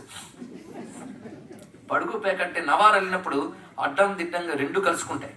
అలా విశ్వమంతా కూడా ఒకదానితో ఒకటి అనుబంధం కలిగి ఉంటుంది. ఒకదానితో ఒకటి అనుబంధం కలిగిన విశ్వమంతా ఆ పరమేశ్వర శక్తి అలా అల్లుకుపోయింది విశ్వమంతా కూడా. ఇక్కడ అది మంచం నిండా నవారు అల్లుకున్నట్టు ప్రపంచం నిండా పరమేశ్వరుడి శక్తితో అల్లుకుపోయాడు. మొత్తం ఆయనే. ఓత ప్రోత సమస్త వస్తు నిచయం ఓంకార బీజాక్షరం. ఓంకారం బీజం. బీజం అంటే విత్తనం. విశ్వం అనే వృక్షానికి ఓంకారం బీజం. ఓంకార బీజాక్షరం ఓంకార ప్రకృతి. ఓంకారం యొక్క స్వభావం కూడా భగవానుడే. షడక్షరహితం, చాలా విశేషమైన మాట అన్నాడు. అదే షడక్షర రూపంగా వచ్చింది. షడక్షరం అంటే రామమంత్రము. అది రామ బీజాక్షరం ముందు పెట్టి తర్వాత రామాయణ మహా వస్తుంది. మొత్తం షడక్షరహితం. ఆ ఓంకార స్వరూపమే రామ షడక్షరంగా మనకు దొరుకుతుంది ఇక్కడ. ఆ ఓంకారం నమశివాయిగా వచ్చినట్టు ఆ ఓంకారం రామమంత్రముగా వెలిగి వచ్చింది. షడక్షరహితం ఓంకార కందాంకురం. ఓంకారం దుంపలా ఉంటే రాముడు మొలకలా ఉన్నట్టు. ఎంత అద్భుతమైన మాట ఇక్కడ. అంటే ఓంకారం వ్యక్తం కానిది, దాని నుంచి రాముడు వ్యక్తమై వచ్చాడు, వ్యక్తమైన ఓంకారం. దీన్ని ఇంకో రకంగా మా త్యాగయ్య ఓంకార పంజర కీర అన్నాడు ఇక్కడ. ఓంకారం అనే పంజరంలో చిలకలాగున్న రామ అన్నాడు ఇక్కడ. ఓంకారంలో కూడా తత్వం ఎంత అద్భుతంగా దర్శించాడు ఇక్కడ. ఓంకార కందాంకురం. ఇది మీరు లలిత త్రిశ చదివితే ఇలాంటి మాటలు కనబడుతుంటాయి. రీంకారంతో చెప్తారు ఇక్కడ. ఓంకార స్ఫుట భుద్భువ సువరితం. ఆ ఓంకారం నుంచి 3 వచ్చాయి. భూహు భువ శుభ. ఈ భూహు భువ శుభ అంటే క్రింద మధ్య పైన ఈ 3. వీటి నుంచి రుక్కు యజస్సు సామము, అదే ముల్లోకాలు. ఈ భూర్భువస్వ అంటే ఏంటో కాదు, మూలాధారం నుంచి హృదయం వరకు భూహు, హృదయం నుంచి ఆజ్ఞాచక్రం వరకు భువ, ఆ పైన శుభ. తెలుసుకోండి ఇక్కడ ఒకదానికొకటి ఉంది అనుబంధం. అది భూర్భువస్వరితం ఓఘత్రయారాధితం. ఓఘత్రయము. ఓఘత్రయం అంటే కట్టమాలు చదువుతూ ఉంటారు, వాళ్ళకి తెలుస్తుంది. పరమేశ్వర పరమేశ్వర ఏ నమః, మిత్రేశమ ఏ నమః, షష్ఠీశమ ఏ ముడ్డీశమ ఏ నమః చదువుతూ ఉంటాం కదా. అది గురుమండలం యొక్క నామములవి. ఒక భగవతత్వం మన దాకా రావడానికి గురువులు కారణం, అంతే కదా. గురువుల వల్ల మన దాకా వచ్చింది. నేను వాళ్ళు చెప్పానంటే నేను తయారు చేసి చెప్పానా, నేనే తయారు చేసి చెప్పానంటే ఒక్కడు వెనకండి. కొత్తగా తయారు చేసినది కొప్ప ముంచుతాయని మన స్లోగన్. కొత్త కల్తులు వచ్చాయా కొప్పలు ముంచేస్తాయి. దానికి ఒక పరంపర ఉండాలి, ఒక పెద్దల పరంపర ఉండాలి అని గురువులు 3 రకాలుగా ఉంటారు. దివ్య, సిద్ధ, మానవ. దీన్ని దివ్యౌఘ, సిద్ధౌఘ, మానవౌఘ అంటారు. ఓఘము అంటే సమూహము, గ్రూప్ అనర్థం. దివ్యోఘ అంటే దివ్య గురువుల సమూహం. అదేవిధంగా సిద్ధ గురువుల సమూహం, మానవ గురువుల సమూహం. మనకు మంత్రోపదేశం చేసిన వాడు మానవ గురువు. దీనికి పైన సిద్ధ గురువులు ఉంటారు ఇక్కడ. వాళ్ళు సిద్ధ పురుషులు, వాళ్ళు దేవతలతో సమానులు. అగస్త్య మహర్షి ఇచ్చాద అగస్త్యమయ్యే నమః, లోపాముద్రమయ్యే నమః చదువుతుంటాం. ఇలాంటి మహర్షులు సిద్ధ పురుషులు, వాళ్ళు సిద్ధ గురువులు. వాళ్ళకి పైన దేవతలు ఉంటారు. దేవతలు అన్నప్పుడు మనకి ఈ దక్షిణామూర్తో బృహస్పతి ఇత్యాది దేవలోకానికి సంబంధించిన భగవజ్ఞానం. కనుక భగవజ్ఞానం ముందు దేవతా ప్రజ్ఞ అందుకుంటుంది, వాళ్ళ ఇంటలెక్ట్ అందుకుంటుంది. ఆ దేవతా ప్రజ్ఞ ఋషులు తపస్సుతో అందుకుంటారు. దానిని ఒక పరంపరగా మానవ గురువులు అందుకుని సిద్ధి పొందుతారు. వాళ్ళ ద్వారా మనం అందుకుంటాం. కనుక పరంపర అది దివ్యవుగా, సిద్ధవుగా, మానవుగా. ముందు చెప్పినటువంటి మనకి శాఖామృగా అక్కడ చెప్పినప్పుడు ఇదే అర్థం చెప్పుకున్నాం. ఓఘత్రయారాధితం అంటే అర్థం ఈ 3 రకాల గురువుల చేత ఆరాధింపబడే తత్వం ఏదుందో ఆ తత్వమే ఓంకారము. అదే రామస్వరూపము. అంత అద్భుతమైన మాట. అంటే రామకర్ణామృతానికి అర్థం చెప్పాలంటే డిక్షనరీ మీనింగ్లు సరిపోవు. శాస్త్రముల యొక్క పరామర్శ జరిగితే గాని చెప్పుకోదాం. గ్రహించగలిగే వాళ్ళు ఉన్నారు కనుక ఆ కష్టం మీద పడి ఇక్కడ చెప్పడం జరుగుతోంది. ఓఘత్రయారాధితం. మొత్తానికి ఓంకారం అంతా ఆయనే కదండి. జ్యోతి నిండా వెలుగున్నట్టు ఓంకారం నిండా ఆయన ఉన్నాడు. ఇలా చూస్తే ఓంకారోజ్వల సింహపీఠ నిలయం రామం భజే తారకం, రామం భజే తారకం. ఈ ఓంకార శ్లోకాన్ని ఒక్కసారి చదివి ఓంకార రాముడికి మంగళహారతి ఇచ్చుకుందాం. ఓత ప్రోత సమస్త వస్తు నిచయం ఓంకార బీజాక్షరం ఓంకార ప్రకృతిం షడక్షరహితం ఓంకార కందాంకురం ఓంకార స్ఫుట భుద్భువస్వరితం ఓఘత్రయారాధితం ఓంకారోజ్వల సింహపీఠ నిలయం రామం భజే తారకం, రామం భజే తారకం. జాంబవత్ సుగ్రీవ హనుమత్ సీతాలక్ష్మణ భరత శత్రుఘ్న పరివార సమేత శ్రీ రామచంద్ర పరబ్రహ్మణే నమో నమః. ఇప్పుడు అర్థమైందా రోజు ఎదురు చదువుతున్నాం? అది అందులో ఉంది మొత్తం. అది శ్రీ రామచంద్ర పరబ్రహ్మకి, శ్రీ రామచంద్ర పరబ్రహ్మకి, శ్రీ రామచంద్ర పరబ్రహ్మకి, శ్రీ రామభక్త హనుమాన్ కి, శ్రీ రామభక్త హనుమాన్ కి, శ్రీ రామభక్త హనుమాన్ కి. మంగళం కౌసలేంద్రాయ మహనీయునాత్మనే. రేపు ఆఖరి రోజు. నేనెంత ఉత్సాహపడినా ఆయన ఇష్టం, నేనేం చేస్తాను. ఇవాళ నిజానికి ఏ చక్రంలో ఎలాగెలా రాముడు చూడాలి చెప్తామని ఉత్సాహపడ్డాను, కానీ ఆయన రేపు చెప్పన్నాడు. రేపు అది చెప్పుకుంటూ ఇంకా ఎన్ని రామమూర్తులు కనబడతాయో ఉన్న సమయంలో పరిశీలిద్దాం. మంగళం కౌసలేంద్రాయ మహనీయ గుణాత్మనే చక్రవర్తి తనూజాయ సార్వభౌమాయ మంగళం వేద వేదాంత వేద్యాయ మేఘశ్యామల మూర్తయే పుంసాం మోహన రూపాయ పుణ్యశ్లోకాయ మంగళం.